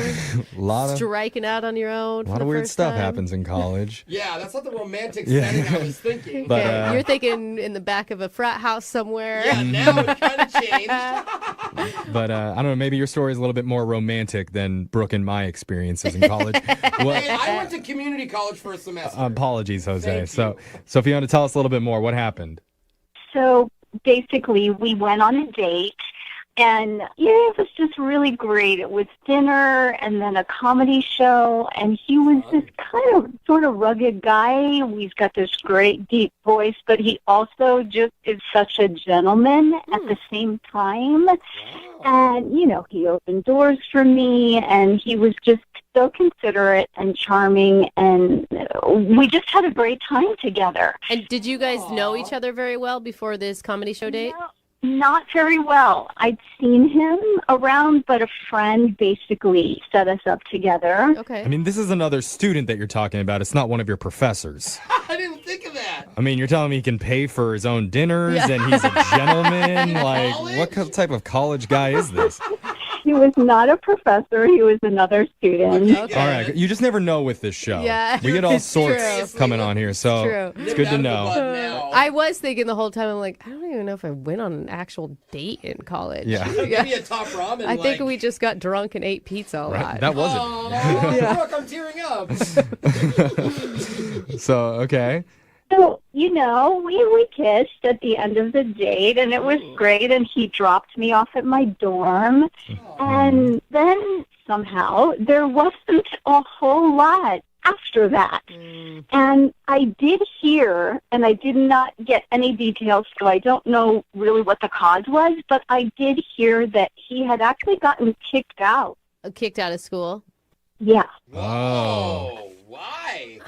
I don't know why. I never heard any details, and I didn't want to be asking around too much, about it. So Can I ask you, Fiona? I mean, it sounds like a lovely date, but it doesn't sound like something that you would pine after for 15 years about. I don't know. It sounds pretty romantic to me. I mean, this guy is a college dropout. What a bad boy.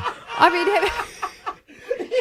mean, why are you still thinking about this guy? So here's the thing. I haven't been pining, so it's not so much that, but he popped up recently on Facebook. Okay. Totally. That happens, yeah. So that kind of reminded me of the whole thing. Yeah. And it looks, from what I can see, that he's single, and it looks like he's moved back into the area. And so I just was thinking, because I'm kind of shy, I kind of was hoping maybe you guys could sort of kind of reach out to him, see if he remembers. Oh, that's smart, actually. I like that. No, think about it. That way she doesn't look creepy, like she's been holding on to it. I don't know if for the dudes, okay, you two, would you be freaked out if someone came to you and said, hey, 15 years ago we went on one date, let's go out again? I'd be like, finally, someone thinks I'm good in bed. Yeah. This is awesome. Yeah, Brooke, we're men. That's a stupid question. Yeah, of course we're interested. Okay. So have you haven't tried to get in touch with him at all? No. So wait, how did you get his phone number then?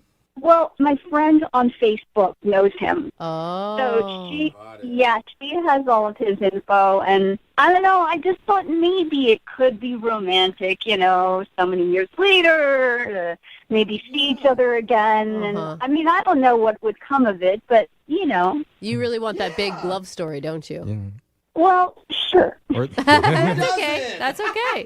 Maybe at a minimum we can get a 2-story beer bong out of this. No. So why don't maybe a cake stand? Yeah, I mean, we'll take our wins where we can get them. We're going to play a song. We'll come back. We'll call Charlie for you, and we'll try and get you a second date update. All right, Fiona? Okay, thanks. Okay, hold on. If you're just tuning in for the second date update, we're talking to a woman named Fiona who's hoping to get back in touch with a long-lost love from her college days. Yeah, 15 years ago. And I got to say, Fiona, I'm very impressed. Well, thanks. Yeah. I mean, not by the date, just by the fact that you remember your college days. That's not an easy feat. A lot of people don't. No. I mean, I think I pretty much remember my parents dropping me off at my freshman dorm. Then I joined a frat. Next thing I know, 4 years have passed, and I'm regaining consciousness in a stadium full of people with my cap and gown on. So I feel that so much, Yeah. Jeffrey. I really do. But Now you're here. Yeah, here I am. Fiona had a different collegiate experience, and she met a guy named Charlie. They had a very nice, very romantic dinner date. But before they could continue their relationship any further than that, Charlie suddenly left school. And it's not clear if he was kicked out or if he just dropped out voluntarily. But Fiona's hoping 15 years later that we can call him and finally get some answers and maybe rekindle the romance. Is that all right, Fiona? Yeah, that sounds great. I'm sorry, I was just enthralled. You're enthralled. By your own story. Oh my God. I know. Here's the thing, Fiona. I think with this, you don't have anything to lose. Like, this guy isn't in your life. You never see him. Like, if he totally denies you, who cares? Exactly. You see, that's so well said. I think that's exactly how I feel. Okay, so if he doesn't remember your name, just don't feel bad because I remember maybe one of my boyfriends from college's name. Okay, I'll try to survive the shock. Okay. All right. So we're going to dial the phone number right now. Really want this to happen for you. But remember, keep your hopes low. Yeah. So dial the phone number right now. Here we go.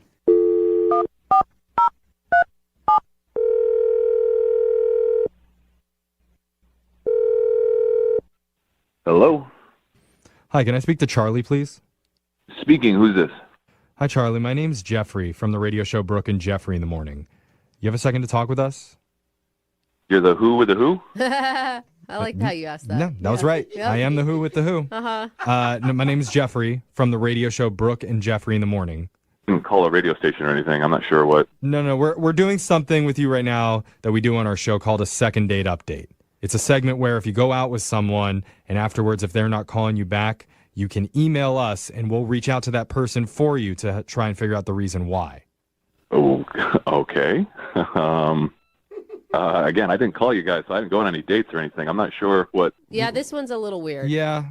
I mean, you did go on a date with a woman a little while ago. A long while ago. Yeah. You might not remember because the date happened about 15 years ago. Yeah, you're going to have to be a little more specific, I guess. That's a long time. She told us that you guys had a really nice dinner together, and her name, maybe this will ring a bell, her name's Fiona. That is a name that I haven't thought about Fiona in a very, very long time. Oh, okay. So you remember? You do remember? Yeah, that's it's not a very common name, so yeah, I only really had one Fiona interaction. You haven't thought about her at all? Well, listen. She wasn't like thinking about you for the last 15 years either. I don't want you to freak out or anything. She just saw your picture on Facebook. Like it was like people you may know suggestions. Right. Okay. It's a little less stalkery. Okay. Yeah. And so she told us about that date 15 years ago, and then she said you either left college or you got kicked out. She wasn't sure and didn't know the reason why. There were some rumors, though, it sounds like. Well, yeah. But you don't have to tell us if you don't want to. Man, this is bananas. I mean, only a couple of my close friends actually know what really went down, like the skinny of it all. But can we be included in your group of close friends? Long story short, I'll try to do long story short. So I knew that Fiona and I shared a same class. Like we weren't in the same time slot, but we had the same professor. Okay, yeah, right. Mm-hmm. But my grand plan was to scoop up Fiona right after class. And then we go out to dinner, go see a show. Okay. And while that was happening, I was going to go over to my car because, like I said, I picked her up from school, so her book bag would have been there. I could have copied her notes or tried to, use her work to pass off as my own because of a big essay that we needed to have done. So you asked Fiona out to take her on a date so you could steal her homework and plagiarize her stuff? Well, you changed it enough so it's not plagiarizing, but I did not have enough time to do that because Fiona was very engaging. She's very smart, very funny. I didn't have time to go run to my car and copy her notes. Oh, I'm glad your morals didn't kick in or anything. It was just a time issue. Yeah, like I had time to run to my car, but what I did when I ran to my car was just grab her notes, and then I took them to class while I was trying to furiously come up with something to turn in, and I was caught with someone else's basically work, and in order to make all that go away, I made sure that she had no idea. I didn't throw her under the bus at all. So it was quietly made. That's why I said I was asked not to return. It was kind of just, you're done, son. Yeah, get out of here. And you never wanted to tell her what happened? I mean, would you? I wouldn't tell her. What is it? Not her fault. Oh my God. She's probably wondering, where did that homework that I did go? I had to do it all over again. I made it clear that she had nothing to do with it. I'm sorry, Prince Charming. Yeah. I mean, Man. that is a good thing. Yeah. Is this a bad time to let you know that she's been listening on the phone this entire time and wants to talk to you? Why would you do that? Because that's how this segment works, Fiona. Yeah, I guess who's sneaky now? Yeah. Fiona, you there? Yeah, I'm here. Are you laughing? Okay. Wow. Are you mad? Is this funny? I don't know. All I don't know fair. either. Still That's processing. fair. Are things starting to make sense about why he left school? I mean, Well, yeah, it all adds up. It's just like I'm listening to somebody else's life. I mean, what you're saying, is that true? Yeah, I mean, I am genuinely sorry if there's been any sort of confusion or whatever in the last 15 years or since that happened that you've thought about it. So that's the truth. So, Charlie, I mean, it's nice to hear that you feel bad about what you did, but how did you feel about Fiona? Did you have any, like, romantic feelings towards her? Oh, like I said, I couldn't go copy your homework because I was having such a good time on the date. So you hoodwinked me.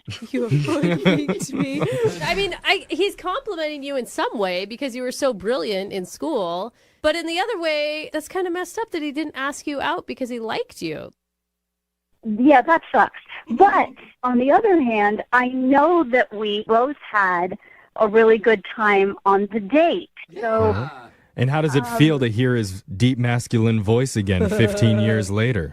yeah, it definitely sounds very similar, and I did really like his voice, yeah. Okay. All right, I'm not getting a Charlie. sense of a lot of feelings from her. She's just like, I do see his voice, and it is his, and I like it, and there's the voice. I can confirm there was homework. Yes.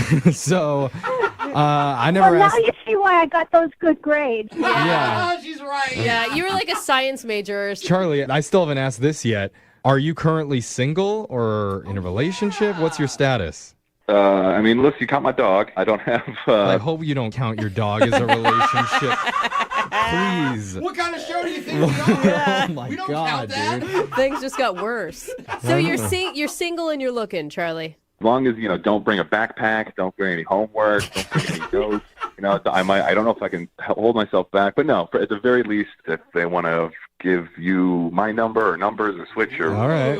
Well, hold on there, Charlie. I've got something to say. Normally, we ask the person that we call first, but instead, I think we need to ask Fiona. Fiona, are you still interested in going out on another date with Charlie? I like that. Here's the thing. Hearing his voice and talking about all of this definitely takes me back. Yeah. But at the same time, I don't think that the sort of the basis of how the whole thing started and why is really going to be a good idea for me for...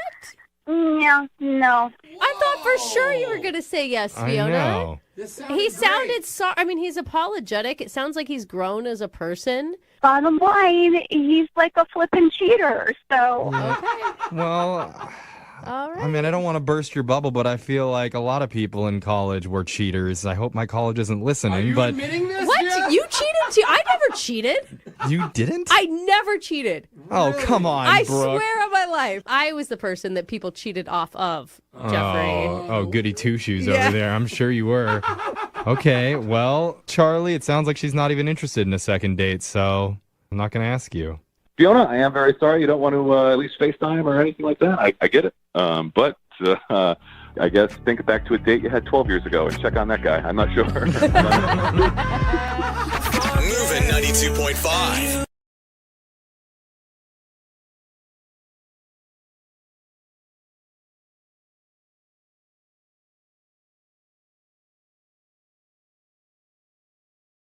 Moving 92.5. Brooke and Jubal's second date update. I just have one question for the guy who's on the phone for a second date update today. Nicholas, how are you? I'm well. How are you guys? My question to you is, why aren't you dating somebody your own age? Why are you dating senior citizens? Oh, no. Come on. What are you talking about? Well, from your email, it says that you took your date out on a tour of a chocolate factory. I figured that's somewhere where you take, like, someone in their early 80s or a 4-year-old. So I figured, I was assuming you're not dating, like, young children, I hope. And so I was guessing that you're dating somebody who's, getting on in years. Is that true? No, it's not. So your date was your age? Yeah. And I'll have Right. you know, we did a chocolate tour at Theo when I was dating my husband, and look how it turned out. Yeah. Yeah. Look how it turned We're out. married The now. only people I know that still actually read a newspaper. In other words, you're not dating 90-year-olds, are you, Nicholas? No, No, no, okay. I'm not. All right. Well, tell us a little bit about the girl that you want us to call today. We already know that you took her on a tour of a chocolate factory. Was that fun? We had a great time. Okay. But we met when we were volunteering at a charity event. Oh, that's cool. Yeah, and I don't do it all the time, but with the holidays coming up, I thought it was a nice thing to do. Yeah, why Nicholas not? was volunteering at our senior citizen. Yeah, charity event. Okay, More like we get it. cleaning up bedpans, So you guys met at a charity event. Did you ask her out the same day that you met her, or? Yeah, I did. She's really energetic, and she made the event a lot more fun. So I thought, well, I'd like to spend more time with her, so I just asked her, and she said, yeah. Okay. So you asked her out, and you guys went to the chocolate factory. What was your main selling point there?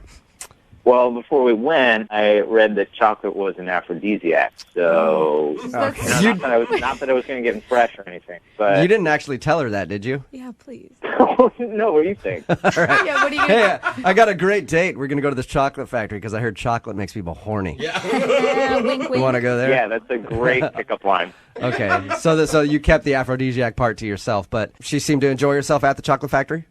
Yeah, we saw the process, and at the end they let you sample all the chocolates that are there, and it seemed like she was having a great time, and I could see us hanging out more. Okay. And then when we walked out to her car, when we were leaving, I made a pretty bold move, and that might be why she's not calling me back. What did you do? Did the tour excite you like you thought it would, and then you actually showed her how excited you were? No. When we were walking out, I grabbed her hand, I spun her around and kissed her, and she seemed shocked by that. But I said, I have a rule that I always kiss on the first date, but only if the girl's worth it, and you're worth it.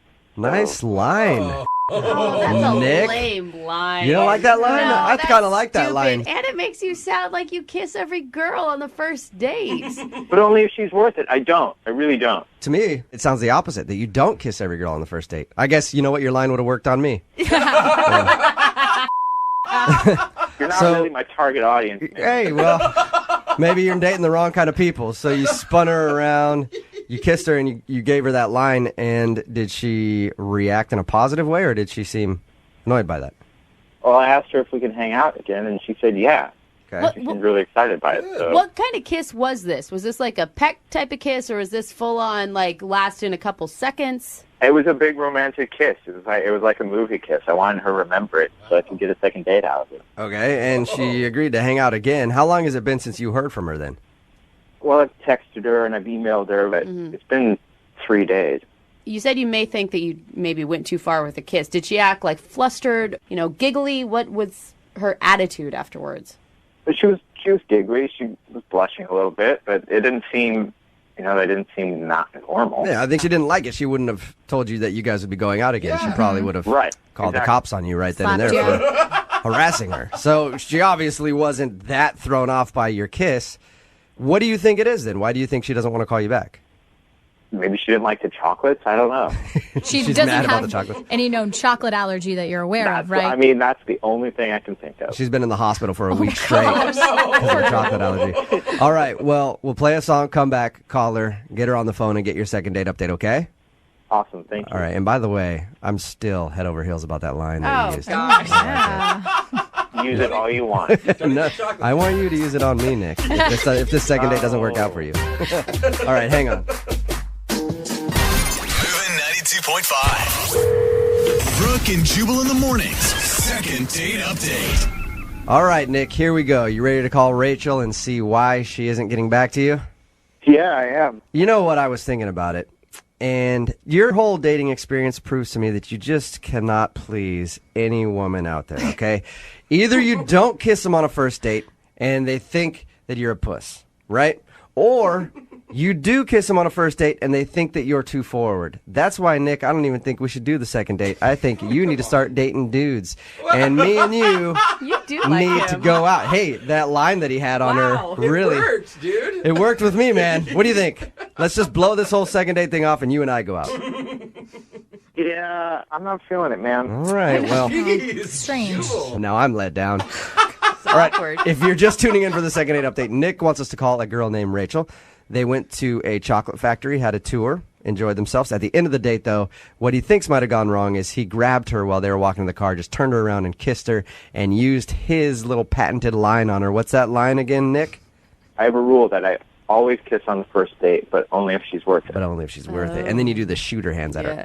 You're worth it. Wink. Yeah, I just want to put. I don't do that. I just want to put that one out there. Oh, okay. No shooter hands. You just say it. Hey, he's texted her a couple times. Hasn't heard anything back. All right, man. I'm going to dial the phone number right now, see if we can get her on the phone, and find out if that's what you did wrong, okay? Thanks.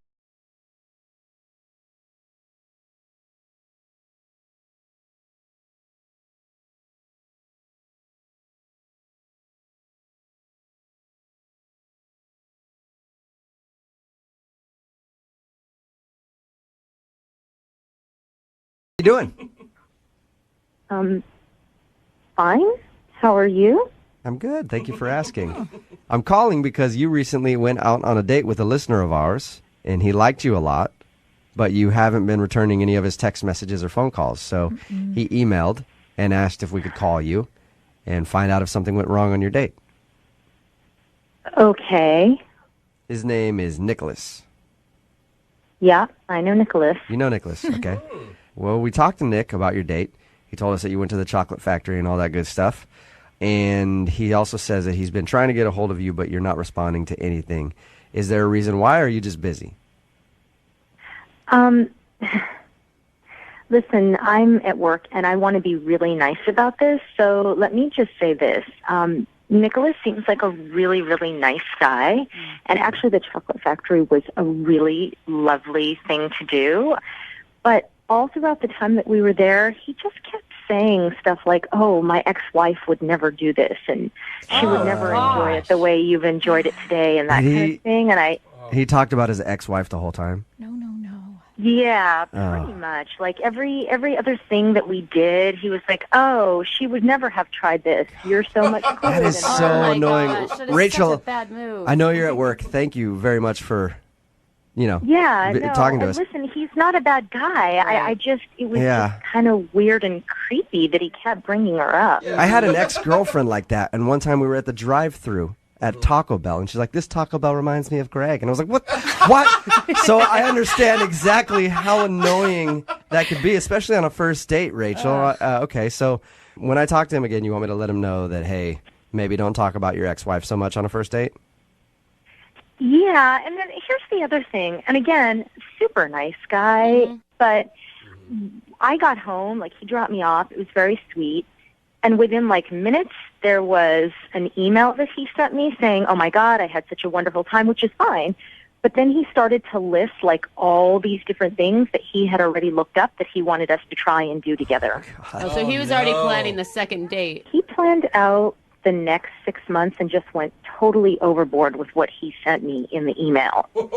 So he talked about his ex-wife the whole time, and then he was a little too fast on just like, hey, man, we can do this and this and this and this. All things that my ex-wife didn't want to do. We can do all that. That's what he was like? Basically, yeah. And again, I don't want him to feel like I'm trying to slight him or snub him. I just think that he needs to pull it back a little bit, not seem quite so eager. It turned me off. Rachel, nice guy, just don't want to go out with him again. Thank you, Rachel. Appreciate you being honest with us. Yeah. And thank you for being honest with him, too, because he's actually on the other line and heard everything that you just said. Are you serious? Yeah, he is serious. Yes, I am. Oh. Hi, Rachel. Hi. So you were talking about my ex-wife that much? Yeah, you really were. I'm sorry. I didn't realize I was. But honestly, she wouldn't have done any of that, and I thought it was so great. No, Nicholas, stop. You're talking... Okay, I understand what you're saying, but kind of by doing that, you're talking about her again. Maybe just explain to Rachel that you cannot talk about her in the future if Rachel wanted to give you another shot. Exactly. Yeah, no, I... Just take what he said. Look, you're really, really sweet. I just think maybe you need to talk to someone about whatever feelings you haven't resolved over your ex-wife. It can't be with me, though. Nicholas, is the divorce recent? Is that why you're still so stuck on it? It was like 14 months ago. I'm not stuck on it. Okay. You moved brought on it up completely. on the first date. And you just brought it up a second ago. Yeah. I feel like, Nicholas, maybe you're not ready to be dating. It's okay. I kind of agree with them, Nicholas. I think that maybe you need to take some more time to get over this, because anyone who talks about their ex-wife throughout an entire date and then sends an email to someone saying there's 3,000 things I want to do with you in the next 2 weeks, that's just kind of a bit much. Really. And I'm sorry, you guys, I'm trying so hard not to be mean because he's a nice guy. I don't want to go out with him again. Yeah. Wait, can you just stop saying you don't want to go out with me again? Because I've heard it 4 times now. And See, Nicholas, it's not really fun to hear about something over and over and over again. Yeah, but I don't think I was going over and over and over again. I don't recall that, and I didn't email you 3,000 things. I emailed you 3 things with 10 possible other things to do if those 3 things didn't work out. Oh, Nicholas. You're very organized, Nicholas. I'll give you that. I think that part's kind of sweet. Can't you say he was just excited about seeing you again? No. I just think it was a little bit too much, and I don't want to go out with you again. Stop. Sorry. Stop saying that. Poor Nicholas. I know, Rachel, you've already answered my question, but I have to ask it anyway. Would you go out with Nicholas again? We will pay for a second. Don't ask her that. She already said it.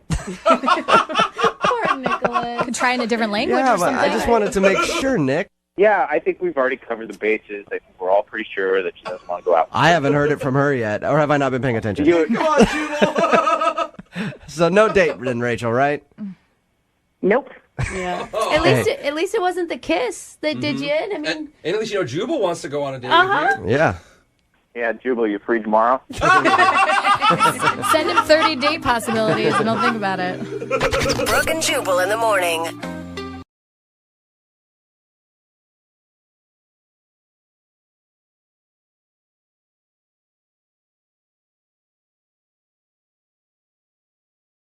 Are you single and feeling out of the loop? Put away that mouse and get out of the house. Join In the Loop, Seattle's brand new activities club just for singles. Go to intheloopsingles.com today. Moving 92.5. Brooke and Jubal's second date update.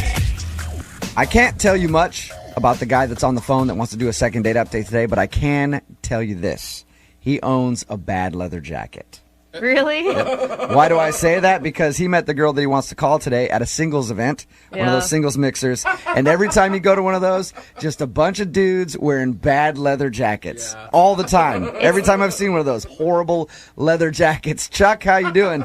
I'm good, guys. How are you? Good. Oh, poor Chuck. So are you owner of a bad leather jacket? No, I do not. I do not own a leather jacket, but I did notice a bunch of really bad leather jackets. Yeah, see? Look at any one of those things. It's just guys with greasy hair and bad leather jackets. So tell us a little bit about the girl that you met at this singles mixer. What's her name? Her name's Rebecca. Rebecca, all right. And when I first started talking to her, like the first time I met her at this thing, I was kind of nervous, and I really don't think that I came across very charismatic or confident. You know, I didn't really have much to say. So the first meeting didn't really go too well. Then I got to talk to a few more girls, and I warmed up a little bit, you could say, and I gained a little more confidence. And then the second time I went to talk to Rebecca, it went a lot better, a lot smoother. Okay. I'm always surprised that people actually meet somebody that they want to date at these events, because I've hosted a lot of them, and I haven't actually seen success stories. Like, what about her stood out among the group? Well, this was my first time going to one of these events, and I actually brought a friend in because I didn't want to go by myself. Uh-huh. So I really don't have much experience with these things. But what stood out about Rebecca was just that she seemed very classy, you know. She was well-dressed. She was very pretty. She came across, really intelligent, you know. More so than me, probably. All right. That's cute. So what'd you guys do when you actually went out? Well, I wanted to take her somewhere kind of classy, you know, because I figured she was a smart, classy chick. So I actually heard about this art exhibit. I figured that's a pretty classy thing to do, you know, art exhibit. Kind of an original first date sort of thing. Right, and you impress her a little bit by going hey, I'm cultured. I know about all the art in town, baby. Yeah.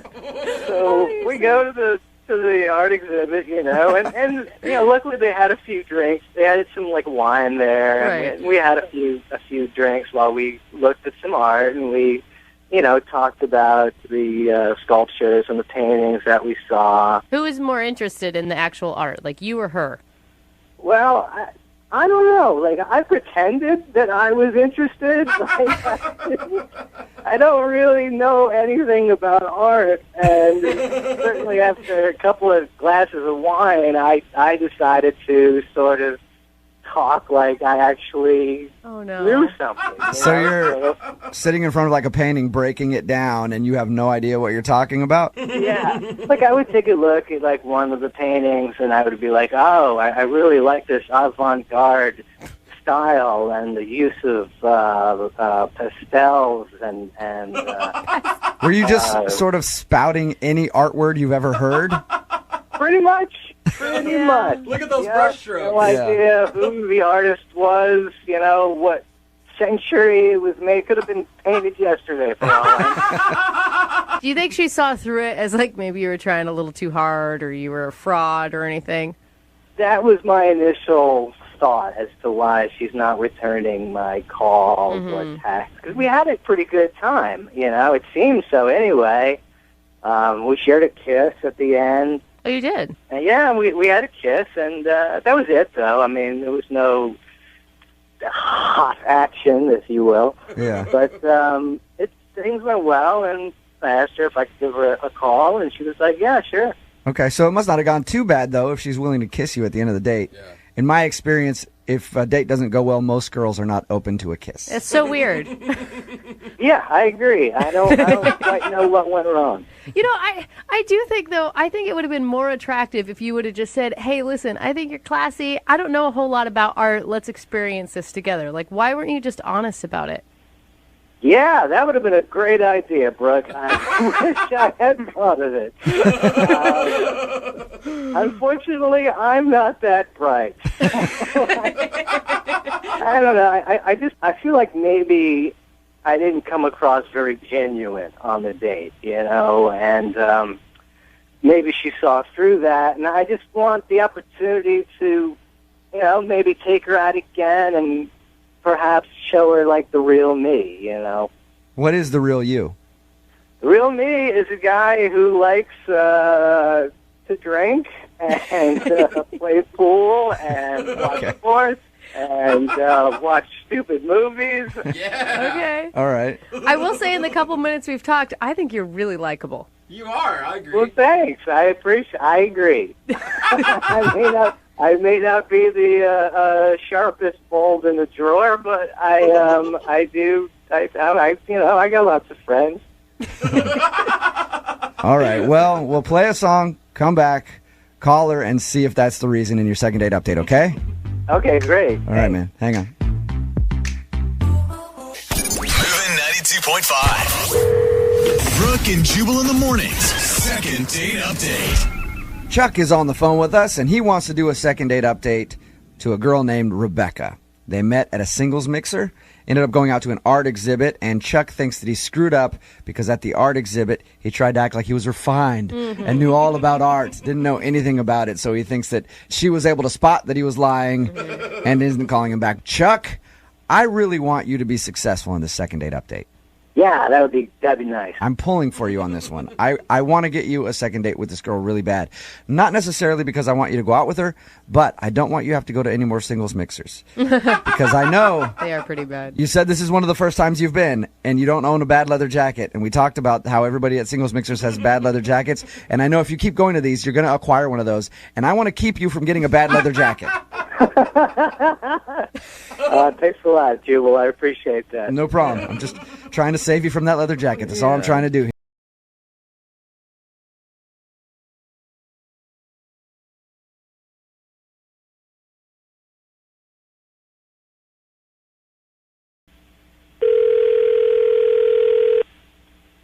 Hello?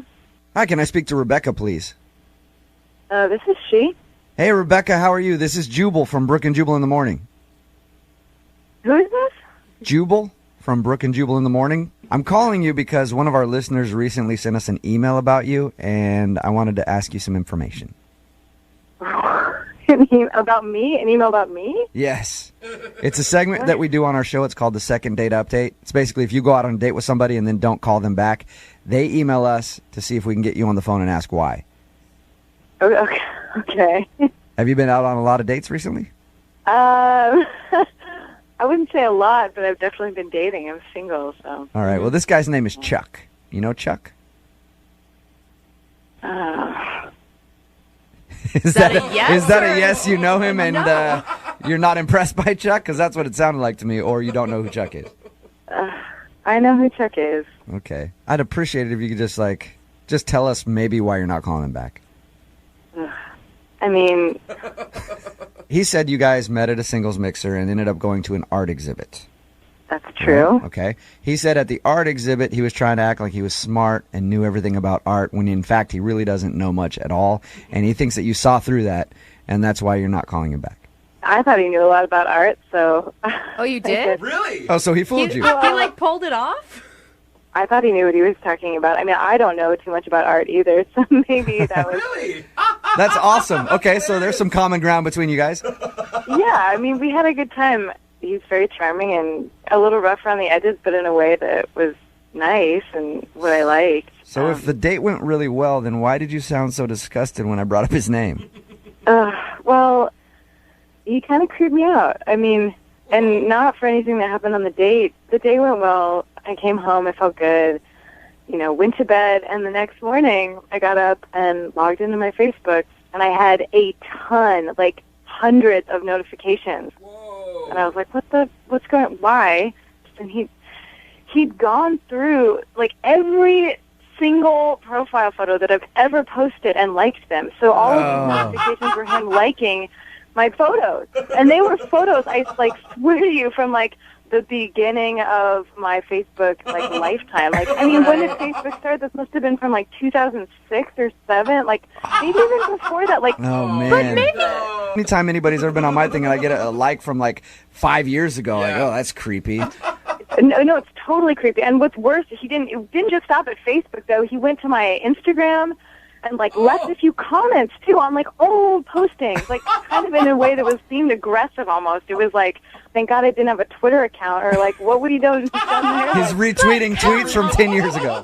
I mean, you're telling me that you didn't look up all of his old pictures and Instagram. Well, that's a good. I did look at photos, but I didn't like him, and I did not go back to like the beginning of his Facebook profile and be like, oh, you look adorable as a 24-year-old or whatever, whenever Facebook started. But that's like a huge red flag to me that, I mean, whether or not he knows the etiquette. Thank you for sharing that with us, by the way. There is a difference between just looking at the photos. We know everybody social media stalks. We know that. There's a difference between looking at it and a difference between liking those pictures. Every single one, and old ones. I think that's too far. You're telling me that if somebody went on your Facebook, a guy that you dated, and started liking pictures from like 5 years ago, and how many pictures do you have on your Facebook, Rebecca? Oh my God! I mean, like hundreds, like over 1,000 for sure. Like he didn't like over 1,000 photos, though. He liked like 600 of my normal photos, like photos I'm tagged in, photos I posted, like all of my photos. Wow! I think there was even a few events that he like liked on the way. Like who does that? That must have taken him a lot of time. Yeah. Up all night. Yeah. Oh God, that's even creepier. I mean, that makes me want to not friend anyone ever. Like, you know what? This might creep you out too, because he's actually on the other line listening and wants to talk to you. Let me get this straight. You don't like the fact that I like your stuff? I mean, why would you put That's a bad way to stuff say it. on the internet if you didn't want people to look at it and like comment on it? I mean, I just wanted to know more about you. You know, I really liked you. I wanted a little background on you. You know, I mean, is like 600 of my photos like enough background? Like, how much background did you need? Like, did you need to go back to what I looked like in 2006 and like enjoy that moment of my life? Like, I never assumed that someone was going to go back and like every photo and leave comments. Like, I mean, Chuck, you found a photo of me when I was 24 and blonde and posted something like, hey, blonde bombshell. I mean, like, you posted that on that. Like, why would you do that? it's true. You were a blonde bombshell. I wasn't lying.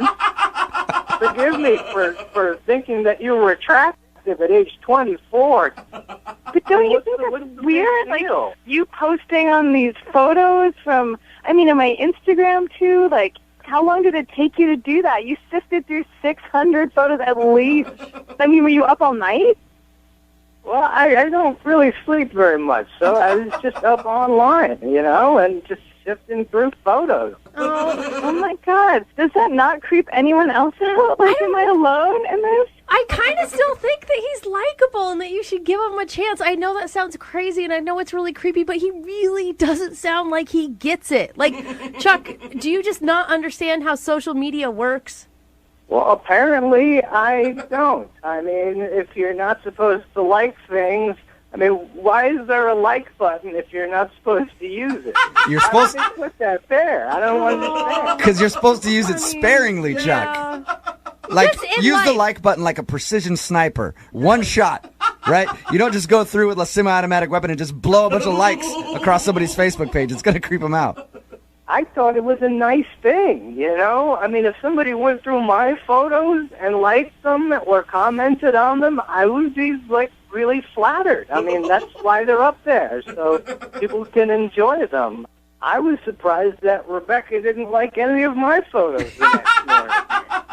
I mean, I looked at your photos, but I didn't, go through and like them all, because, I mean, it's so creepy. I don't, Creepy, or is he just more honest than any of us? Because at least he admits that he went through and stalked it instead of pretending like he didn't. Rebecca, I would love to ask if you'll go on a second date with Chuck. We will pay for it. I promise I won't like you. And then I'll go back and I'll stay up all night and I'll unlike all the photos if you want. If that makes you feel better. I mean, I did have a really good time. That totally creeps me out, but maybe you are just more honest than the rest of us with our Facebook stalking. Okay, so you'll go out with Chuck again? I think, yes, I think I'll... Yes. All right. Oh, nice. Way to go, Congratulations, Chuck. You got your second date.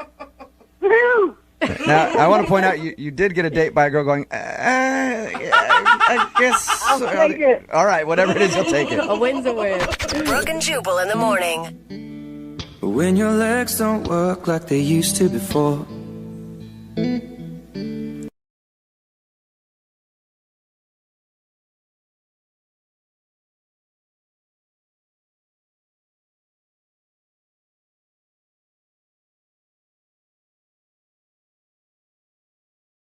Moving 92.5. Brooke and Jubal's second date update.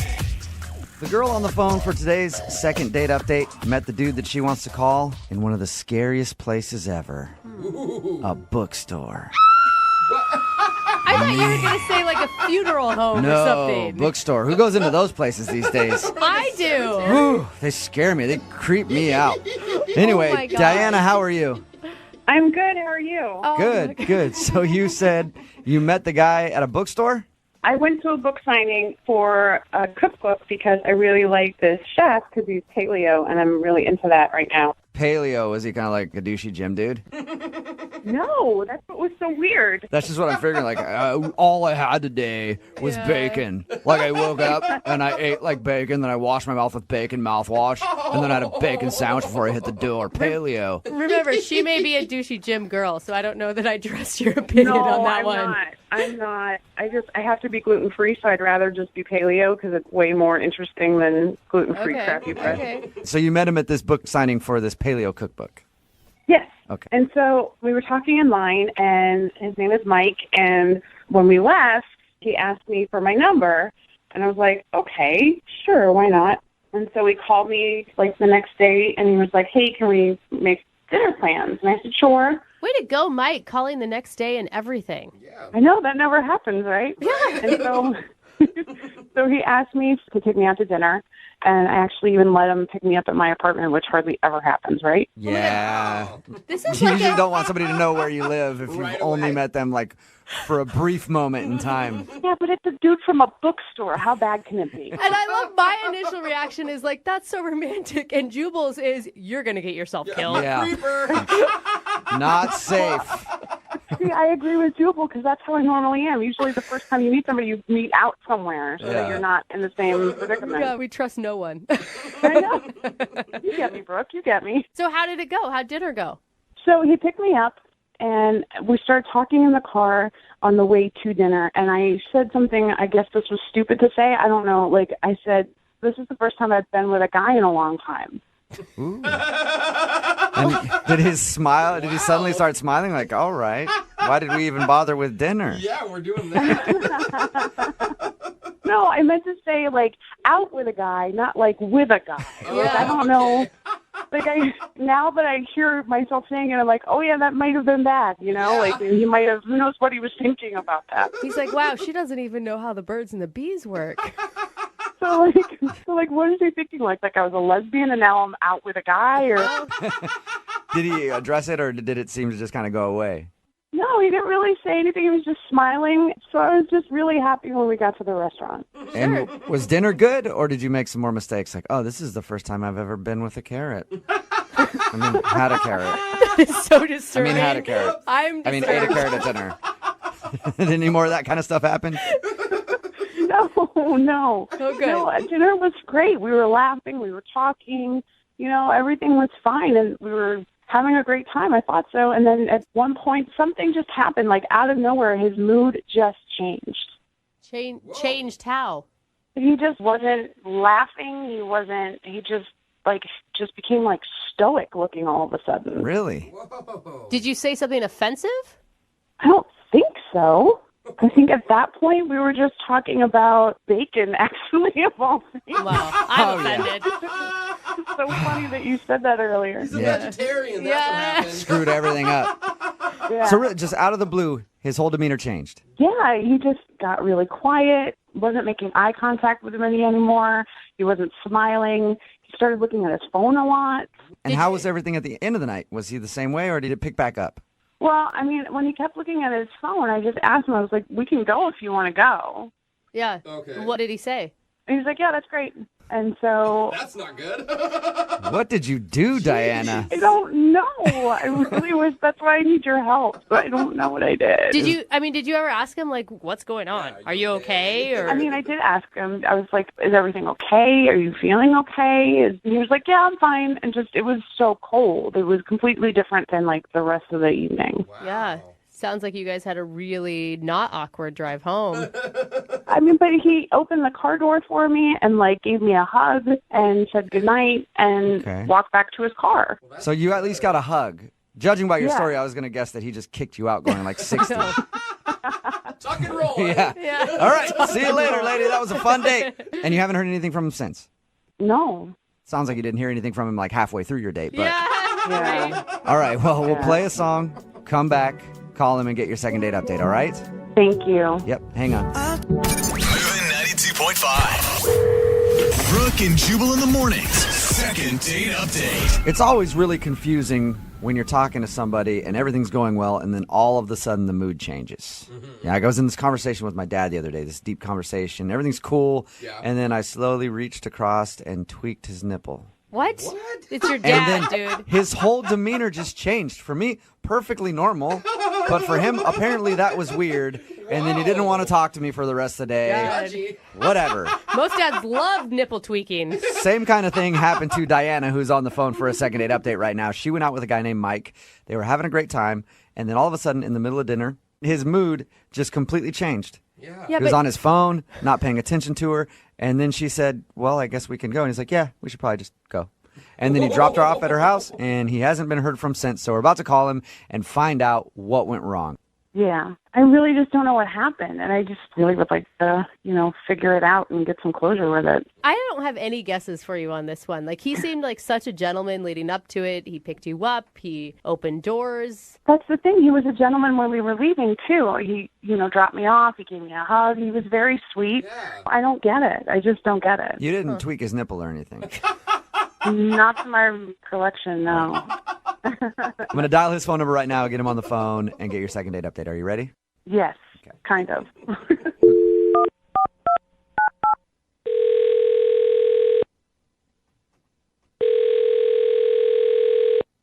Hello? Hi, can I speak to Mike, please?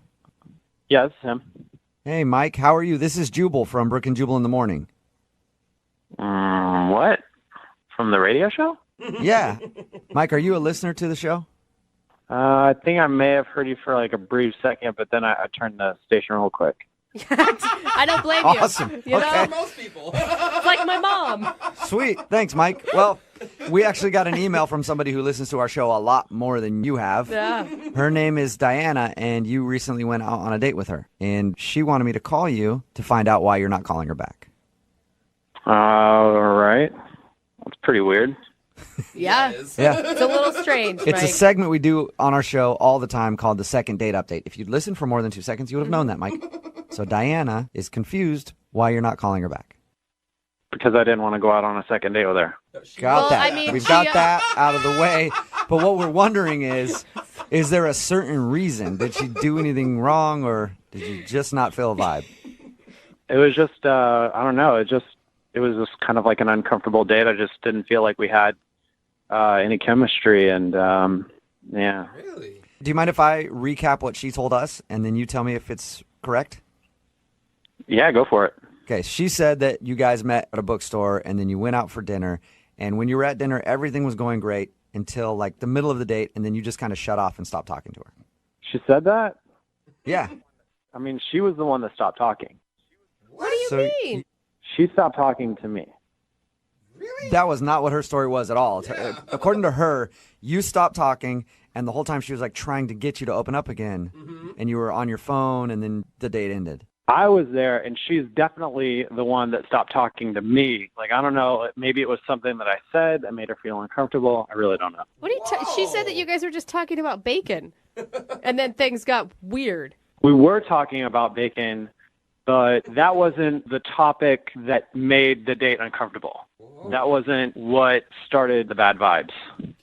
So Okay, what was it? Did yeah. Well, whenever I go out on dates, like I always like to ask, like interesting questions that, just kind of make you think, and also initiate like good conversation. And I asked her, what is your greatest fear? And she said, bears.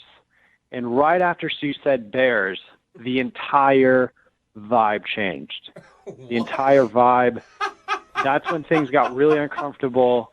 She was very awkward after that. What? Very easily startled. It was what? Easily startled. Like just easily startled. Just thinking of bears made her frightful.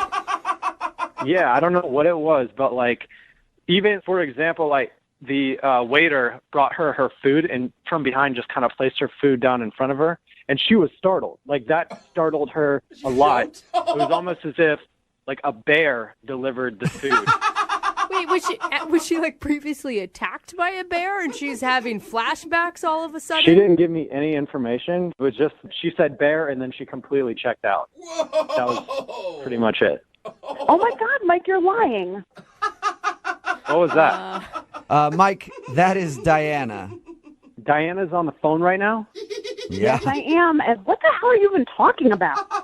So you're denying that you didn't check out when I brought up your greatest fear and you said bear. So that didn't happen. No, that didn't happen at all. I was talking the entire time. And you checked out completely. Then how come whenever I brought up your biggest fear and you said bears, you were staring off into the distance, you weren't even looking at me, you weren't paying attention at all? It's like I didn't even feel like I was on a date anymore. Whoa! No, we were talking about bacon. And then all of a sudden you checked out and started looking at your phone, and you didn't have any eye contact anymore. You were checked out, dude. And we were talking about bacon. Oh, no. Who's telling the truth was it- here? I'm so confused. Is it the bears or the bacon? I don't know. Guys, I honestly don't know, but I feel like she needs to go see a therapist about this bear situation. I don't know why she's denying this right now, but I am 100% certain that she is terrified of bears or the word bear. I really don't know at this point. Diana, are you scared of bears? Just to clarify, I don't like bears. But you know what? They don't petrify me, and I don't think about them and, like, get all scared and stuff. You know what I mean? It's a bear. It sounded like you were screaming at every move that other people made because you thought you were about to be attacked. That is the most ridiculous thing I've ever heard. Like, I'm not scared of bears. All right. Well, I hate to ask an awkward question that might shut everything down. It sounds like that's what we have a problem with here. But, Mike, would you like to go out on a second date with Diana? We will pay for it. I don't think that's a great idea. Obviously, she's very unaware of her trigger words. Oh, my God. I think that, You know what? That's fine, because I'd rather, if I go out with you again, I'm going to wear a bear costume. maybe that might help you get through whatever it is that you experience. Well, so strange. Mike, thank you for your time. And I do agree with you. Maybe the bear costume is a good thing. Therapeutic. Diana, I'm sorry you did not get a second date. That's okay. Thank you so much for calling and letting me know what happened. Oh, my God, I feel so unresolved by all of this. I don't know if it was the bacon or the bears, and it's driving me crazy. And listen, Diana, if you need a good counselor to help you with your bears, I got like 4 that I go to, so I can hook you up with a number, okay? Thank you. Brooke and Jubal in the morning. Text in at 78592 that says, I've never been so confused in my life. I'm with you. It's Brooke and Jubal in the morning. I think that makes everybody. Yeah. Getting lots of texts in at 78592 saying, what? I don't understand what the problem was. We're talking about the second date update. This girl, Diana, wanted to call a guy named Mike. They went out to eat. They had dinner. And she says that while they were talking about bacon, because they're paleo, he just got cold and stopped talking to her and ended the date. Yeah. Then we got him on the phone, and he says that he likes to ask people on first dates what their biggest fear is because it can tell a lot about a person. It's interesting. Like, I've never been asked that. It's a good Kinda question. cool. Yeah. He says that she said her biggest fear was bears, and then she stopped talking and kind of looked like she was startled by everything because she's so scared of bears. He said that he thought bear may be her trigger word. Yeah. Like it was that bad. And she does not agree with any of his assessment on what happened. She's like, I wasn't cold at all. I wasn't even thinking about bears after that. And he's like, yeah, you were. You weren't even talking to me. You were just looking off in the distance thinking about being mauled by a bear. And then when the waiter came up, you got startled because you were so scared of bears. And then she's saying, well, I was talking about bacon and you just stopped talking and then into the date. So maybe they both have triggers and they don't even know it. Like bears is her trigger word and bacon is this guy's trigger word. Someone texted in a good question. Were they even on the same date? Yeah, right? Maybe we just got 2 random people who happen to have gone out with the same names.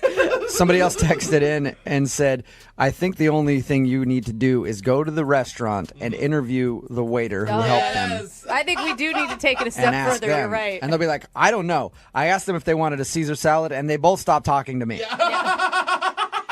It's very confusing. But if you want to do a second date update, all you have to do is email the show, and we will call the person who didn't call you back. Moving 92.5.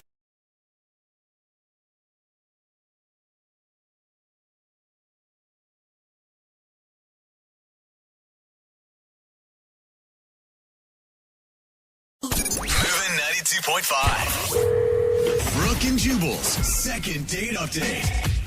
I think we've all had those mornings where you wake up at like 2 in the afternoon, kind of groggy, wondering how you got home. Like, I think I remember being in a cab. Oh, God. I'm not really sure. That sort of happened for today's second dater, Mary, who is on the phone with us right now. Mary, how are you? Good. How are you guys doing? Good. Thank you for your email. Appreciate it. Yeah, totally. So it said that you met a guy out at a club, and then you sort of remember him taking you home. Oh, Mary. Why don't you explain what happened? Oh, Mary.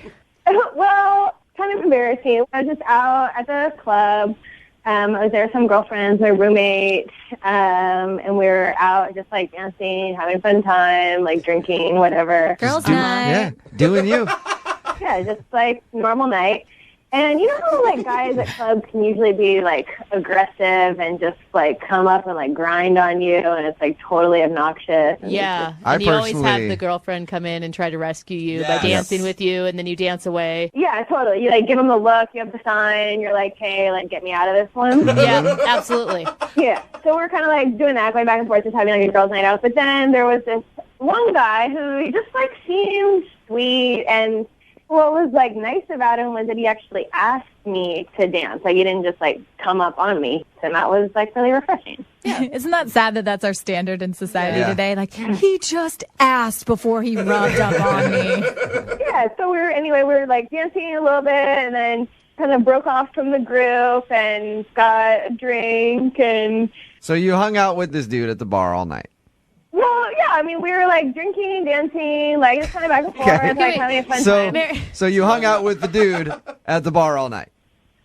I mean we were dancing and Just say drinking. yes. So Yes, you hung do it, out Mary. with the dude at the bar all night. That's pretty much what I'm saying, Mary. Oh, yeah. That's what we Okay. were doing. So he seems great. So I like give him my phone number, and he like I don't even know how that happened, but he was like, "You're awesome. Like put your number in my phone." Here's my phone. Type it in. I love that. Type move. it in there. It is a good move. I've seen that happen quite a bit. So Yeah. So like here's where it gets embarrassing. I gave him my phone number, and then things get really hazy. It sounds like it, Mary. The next thing I know, we're just like having one of those epic, super fun cab rides. I mean, it was all funny. It was like me, my roommate, and him. We were all just kind of like laughing, like having a fun time. But I think there was like a moment where he woke me up. I was falling asleep. Were you like passed out on the way home?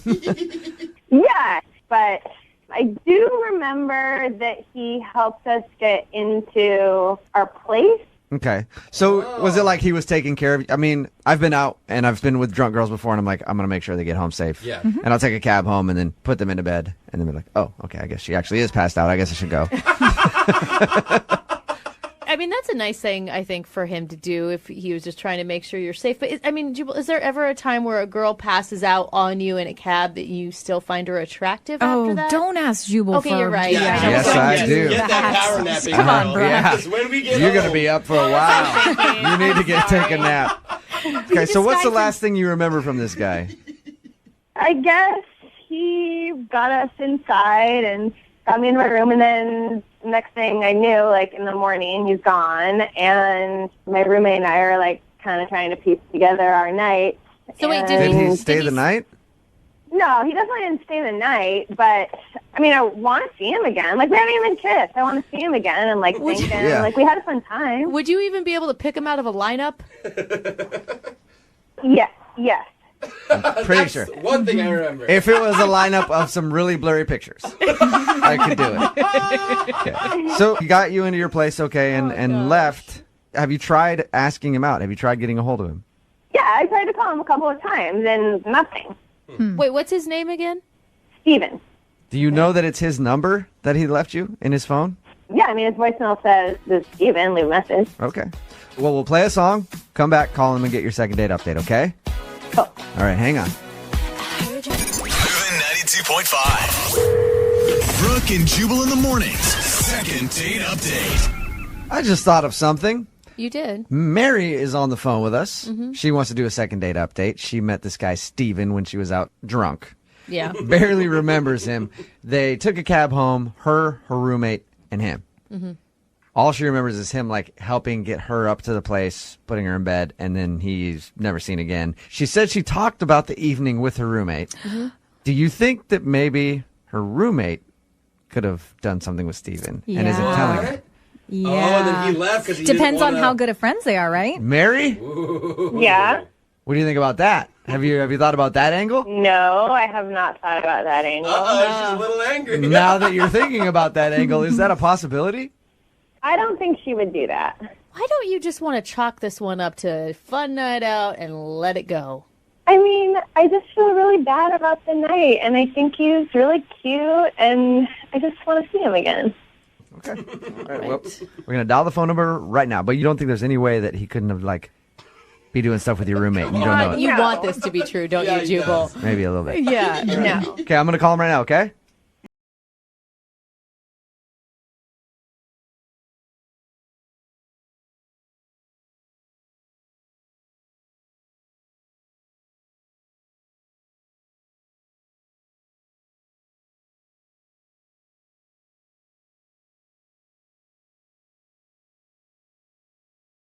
Okay, you ever heard of us?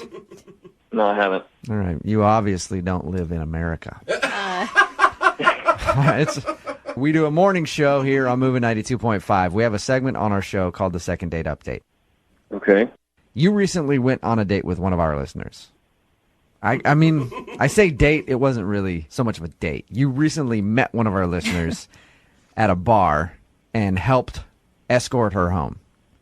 Oh, yeah. Rings a bell. Does this happen often, or do you know who I'm talking about? I know who you're talking about. Okay. Her name is Mary. Mary emailed us and said that she really liked meeting you. She thought you were an awesome guy. She admitted that she was probably a little bit too drunk at the end of the night, and she's been trying to call you ever since you helped her get home to thank you, but you're not answering any of her phone calls. I don't want to do this. I don't want to be on the radio for. Yeah. Sorry. Can we just a few minutes of your time? I promise we'll let you go soon. No, hey. Oh, is he really gone? You did hung up, yeah. Whoa. Dude, Mary, what did Mary do? Yeah, Mary. Mary, how did you make this dude feel that uncomfortable that he's, like, scared of you? I don't know. Sweet Mary, Yeah. dancing. What happened? I don't know. Let's see if we can call him back again, see if he'll answer. I'll try to keep him on the phone. He does not sound like he wants to play, though. Yeah.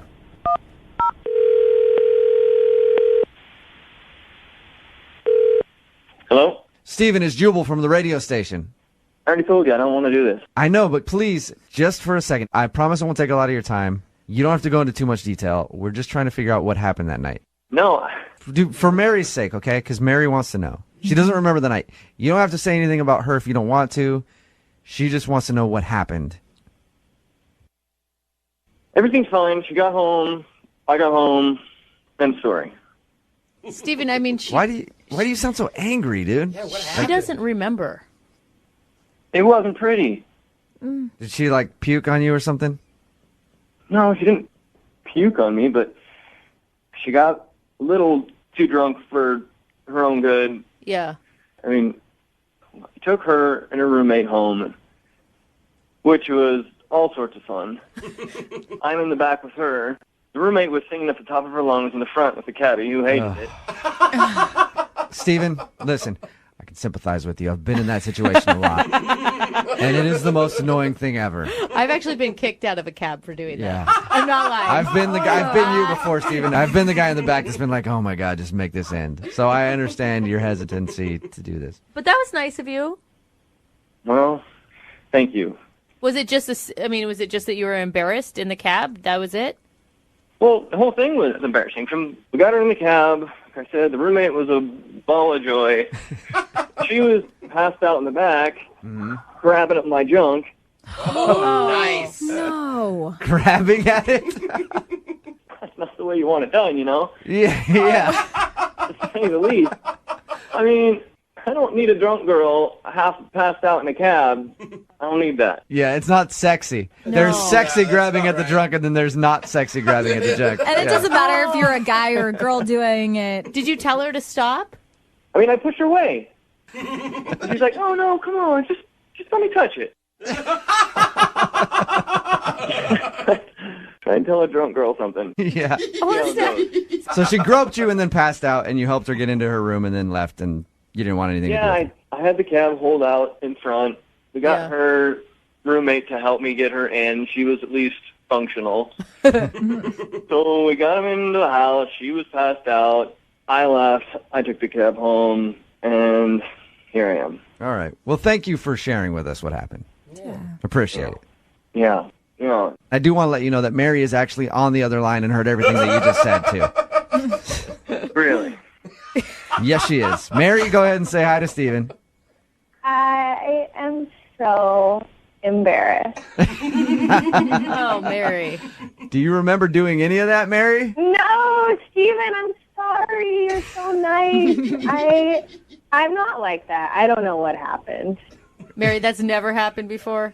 No, never. That you can remember. Right. That's not me. I am not like that. I don't know what happened. Yeah, it wasn't pretty. I mean, was it like a little sexy?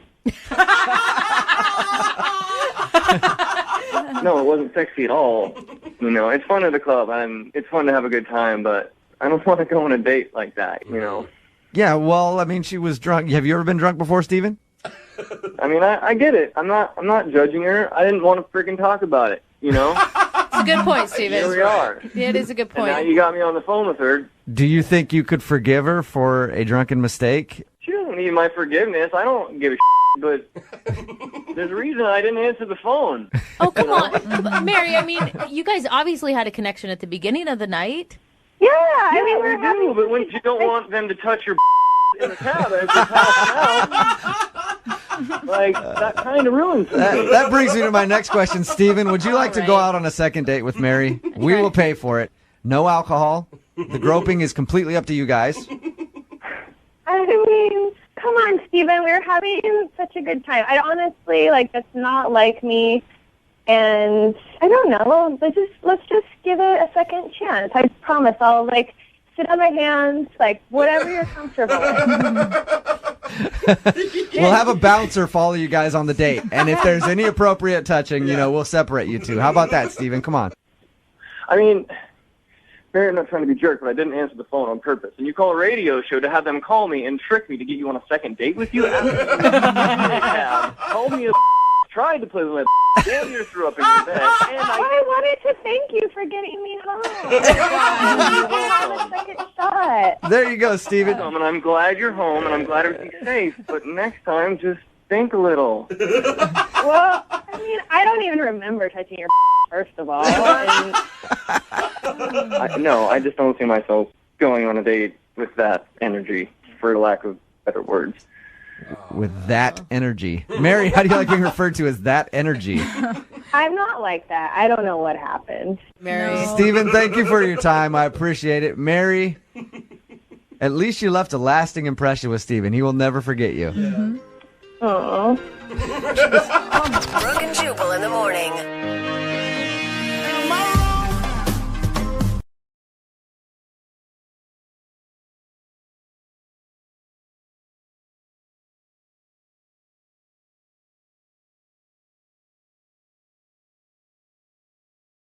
Moving 92.5. Brooke and Jubal's second date update.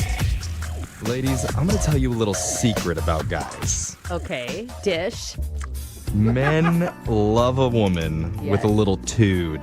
Little attitude. Okay. Little spice. Little feistiness, Not true. Not too feisty, obviously. Not like, go fight that guy for me. Oh, not scary. But just a little bit of cayenne on that macaroni. I know.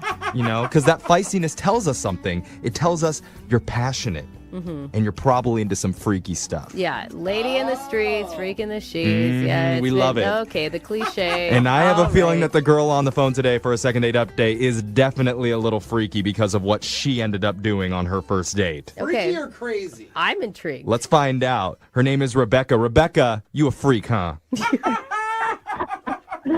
A big one. Oh, yeah. I like a woman who will own that. Well, I'm just messing around with you. Tell us about the guy that you went out with. What's his name? His name is James. Oh, you do sound feisty. Where'd you meet James? We met on this dating app. Okay. What'd you like about him? Well, in his picture, he looked pretty hot. I mean, he was muscular. He just looked like he could do some things. Okay. Freakalicious. All right. So what'd you and James do on your date? We went to this little diner. Okay. And I was there first. I kind of like to do that. Why? Because if I don't like what I see, I normally kind of just leave. Oh, shut up. You sneak out the back door. Wow. Well, I don't really have to sneak too much. I already have my shades and stuff on me, incognito. Oh, God. I see you in like a wig with one of those fake noses sitting at a bar counter, deciding whether or not to take it all off or just to stay low. Yes. So with James, you decided to stick around. Yes. So with James, I noticed him come in, and he looked a little different than his pictures. In a good way, or? Like he looked like a whole lot different, like maybe about 50 pounds bigger than his picture. But that was okay with you, apparently. That was absolutely not okay with me. I mean... Okay, so wait, what did you do? Initially, my first thought was run for the hills because he's such a liar. Why would I mean, don't lie. It's online dating. So, You're going to meet... I mean, I guess at some point you changed your mind and introduced yourself? I mean, yes. So at one point, like I said, I was thinking I'm out of here. Then I thought, you know what? I'm going to go back. I'm going to just let him know that this is horrible. You shouldn't do people this way. Oh, you're going to tell him off. That was my first thought. Then I looked next door, and there was this furniture place, and I'm like, let me go over here really quick. And I end up buying a pillow. What's going on? Hold on. You ditch the guy. You decide to go back. In the middle, you get distracted. Wait, so listen. This is important. Okay. You got to hear me out. So I went and bought the pillow, and I actually put it inside of my shirt because I wanted to go back to show him, like, hey, I'm not who I said I am either. So you put a pillow in your shirt to make it look like you're big or pregnant or something in the middle. All right, so you're getting even with him for not showing who he really was in his picture. Exactly. I want him to see what that looks like. Okay. Yeah, this is some freak stuff, I'm telling you. Yeah. So how did that work out? Oh, my goodness. The moment I came up, he acted like it was just okay. Like, hey, how are you? And I'm like, what the heck is going on? Wait, what? Oh, he's a nice guy. He's like, sure, you look like you got a square stomach, but that's fine. He looks comfortable. I mean, he ended up being so cool. I mean, so kind. He was compassionate. He was asking, are you okay? Do you need anything else? How about, can I get you another dessert? And I'm like, I'm going to eat that up now. Wow. So wait, and the whole time you're sitting there with a pillow in your shirt? This is crazy. He thought I was pregnant the whole time, and I just rolled with it the whole night because, you know, hey. I would be worried that he's like cool with going out with a pregnant chick all of a sudden. There's nothing wrong with going out with a pregnant chick. Did he ever address it? Did he ever say anything about it? No, he was just so kind. When are you due? What are you having? And I was like, oh, man. Wait, did you make stuff up? You were outright lying. Listen, I just couldn't tell him the truth. And the baby's name is Fred. Oh, my God. The Tempur-Pedic baby. Yeah. So wait, what do you want to do? I mean, he's not calling you back, right? He keeps calling. He's wondering how I'm feeling, how I'm doing. When are we going to hang out? Oh, he is calling. And I just don't know, guys. I don't know what to do. I need your help here because I want to hang out. I enjoyed him afterwards. He's great. And I'm like, do I tell him the truth? Like, I have to? Do you have to tell him all the truth? Because the whole truth is like, hey, you're really fat, and I was going to show you how much that sucks by putting a pillow in my belly, and now you think I'm pregnant. I think your best bet is to actually go out and get pregnant for real, and then you're not lying anymore. You know, that's a long play. You got to wait a little while, and he's going to be like, wait, you're still pregnant? 9 months later. It's a 14-month pregnancy. Yeah. He's even asking me, like, if you don't have anyone to be in the delivery room, I'll be there for you. And I'm like, oh, my gosh. Okay, listen, you do not want to put a man who thinks a pillow is a pregnant belly in a delivery room. He's a little uneducated. I'm just letting you know. Well, he does sound like a nice guy. He does. He does. I really want to talk to him. I really do. Okay. All right. Well, we're going to find out if we can help you. We're going to play a song, come back, and get your second date update right after this, okay? Okay, thank you. All right, hold on. Moving 92.5. Brooke and Jubal in the mornings. Second date update. If you're just tuning in, we're on the phone with Rebecca, and Rebecca is expecting a brand new 100% goose down snuggle soft bundle of joy. Aww. Oh, yeah. Queen size, I hear. No, she needs a second date update, but this one's a little bit different than what we normally do because normally we call people when someone's being completely ignored after a date. But Rebecca has been getting calls and texts from James. She's just not answering any of them because she feels bad about what she did. As she should. If you didn't know, she stuffed a pillow under her shirt and pretended to be pregnant during their date. And she only did that because when he showed up, he seemed a little heavier than his profile pictures. A lot heavier. But now Rebecca wants to make things right and get another date. Rebecca, how do you want to handle this exactly? Do you want me to tell him that you faked your pregnancy, or do you want to deliver that news? Deliver. I get it. That's dumb. I feel so guilty about doing that, you know? I mean, now just looking back at it, it was such a petty mistake. It was. And you do want a date, right? You're not just using this just to, I don't know, clear your conscience. Yes, I do. I mean, if this is going to go on, if this is a potential partner, then I don't want to go in lying.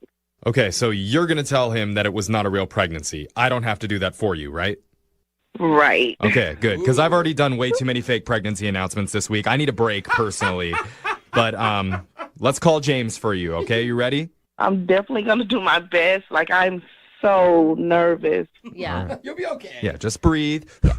Yeah. Breathe through it, and we'll get through it together, okay? Here we go. We're going to call James. Okay. All right, here we go.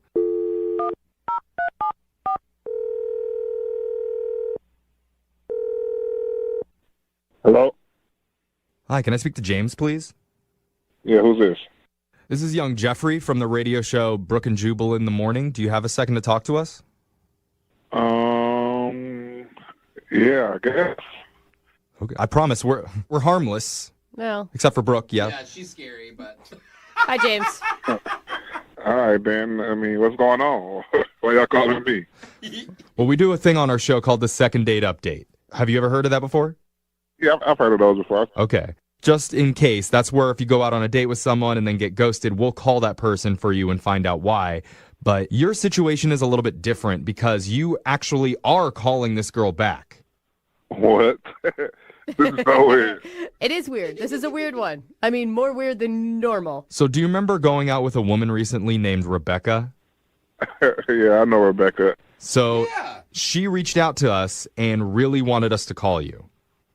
That's crazy because I call her and she don't really, answer. Yeah, it would be confusing that she would call us instead of just calling you back. I could see where that gets weird. Here's the deal, James. Rebecca wanted to let you know that she delivered, and it's actually quads. What? No. And 2.5 of them are yours. Jeffrey, shut up. Oh, that can't be true. I didn't even hit. No, that is not true, James. James, did you like Rebecca a lot? Yeah, she was cool. I mean, she had a great vibe. She was a real, genuine person. Yeah. She said a lot of really kind things about you, especially about how gracious you were about thinking about the pregnancy and things. Yeah. I definitely wasn't expecting that one. You don't swipe on somebody expecting them to be pregnant. Yeah. It's a little confusing. Did anything seem weird about the situation to you? I mean, outside of her being pregnant? Yeah, no. Did anything seem weird about that? Is that not weird enough? It could be weirder. No. She was a dope soul, so I enjoyed my time with her. Rebecca is a dope soul. Dude, that is actually a really awesome compliment. Yeah, we can tell already. You don't meet a lot of dope souls these days. But here's the thing. Rebecca set this whole thing up because she really wants to talk with you. But she's been really nervous about it. Is it about the dessert thing? About the dessert. What about the dessert? I felt bad after the date because I felt like I was trying to be over nice, I guess. And because she was pregnant, I'm like, well, maybe she wants 2 desserts, one for her and one for the baby. That's right. You are a good man, James. That is exactly what a pregnant woman wants. I like it, dude. That's why I tried to buy her 2 desserts, and maybe it might have put her off or something like that. No. I don't think that's it. But after this, no matter what happens, the whole show wants to go out with you and eat for sure because you sound awesome. I look pregnant. Buy me dessert. Let's do it. But here's the thing. Rebecca really does want to talk to you, but she's a little bit nervous about it. And she actually has been listening on the phone this whole time. What? And she has something she wants to tell you. You mean she's on the phone like right now? Mm-hmm. Hi, James. Hey, what's going on? Hi. Oh, there's that smile. Oh. Wow, I've really been thinking about you. Oh, have you? That's good to know. I mean, I've been trying to reach out to you. I didn't know if you weren't returning my calls, because maybe I upset you, or when I bought the 2 desserts, maybe that you thought I was calling you fat or something, and you were just kind of shading me. I didn't know. No, the 2 desserts were fine. Thank you. All right, man. You didn't drop 4 babies, did you? Jeff was kidding. Oh, okay. No. About that. All right. So okay. It's hard. It's okay. So there's no baby. I'm actually a surrogate. I don't have the baby anymore. What? Rebecca, did you say surrogate? Yeah. You're a surrogate? I really wasn't pregnant. Hold on. Wait. So you weren't pregnant? I guess I'm not understanding. What about that second dessert for then?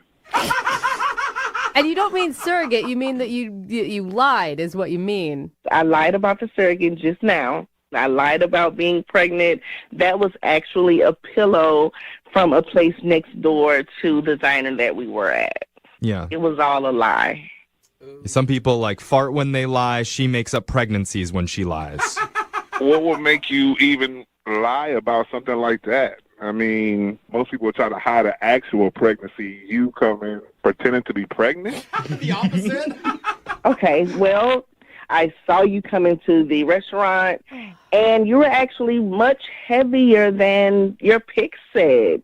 And I was mad. I acted out of just anger and ego, so I went to get the pillow, came back, and then we spoke, and from that moment, you were amazing to me, and I got lost in the moment. Very lost. Yeah, so it wasn't a pregnancy, it was a pillow from next door that she stuffed up her shirt. She was trying to teach you some sort of weird lesson because she felt like you were lying to her. So you sat with the pillow in your stomach the whole time? That's so weird. I mean, yes. Yes, I did that. I put on a little weight. It's not. Come on now. James, it's not a little weight. That wasn't a little weight. I mean, come on. Okay, I will say this. I don't want it to become a thing. I am so sorry, and I actually want you to forgive me because I really like you. I like you too. I honestly think you dope. You're a dope soul, for real. You still believe that after the whole pregnancy scare? /lie? I mean, I really don't mind that she's not pregnant outside of her calling me, chunky because of my picture. Well, she feels bad about the whole thing, James, and she's really hoping that you'll forgive her, and she promises that she won't fake a pregnancy again until you're in a committed relationship. So no more fake pregnancies? Well, at least not until you're definitely together, and then it would actually count. But here's the thing. If you're willing to give her a second chance, we will pay for a date for the 2 of you. As many desserts as you guys can handle. Ooh. Oh, I'm eating both of them this time. No, I think that was what started this problem, James. Right. I guess so. James, so after everything you heard, you really want to go out with me again?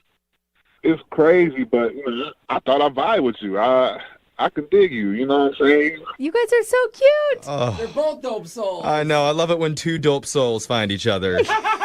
Maybe one day then I can actually, put that baby up in there. Oh, dang, James. I went 0 to 100 real quick. Well, go. Definitely keep us updated. Congratulations, Rebecca. You got your second date. Thank you. And I like your chunky, by the way. It's okay with me. Yeah, it's all right. You can make love to a teddy bear. Okay. Wow. We got to cut this off. It's about to get R-rated in here. Congratulations, you guys. Cow.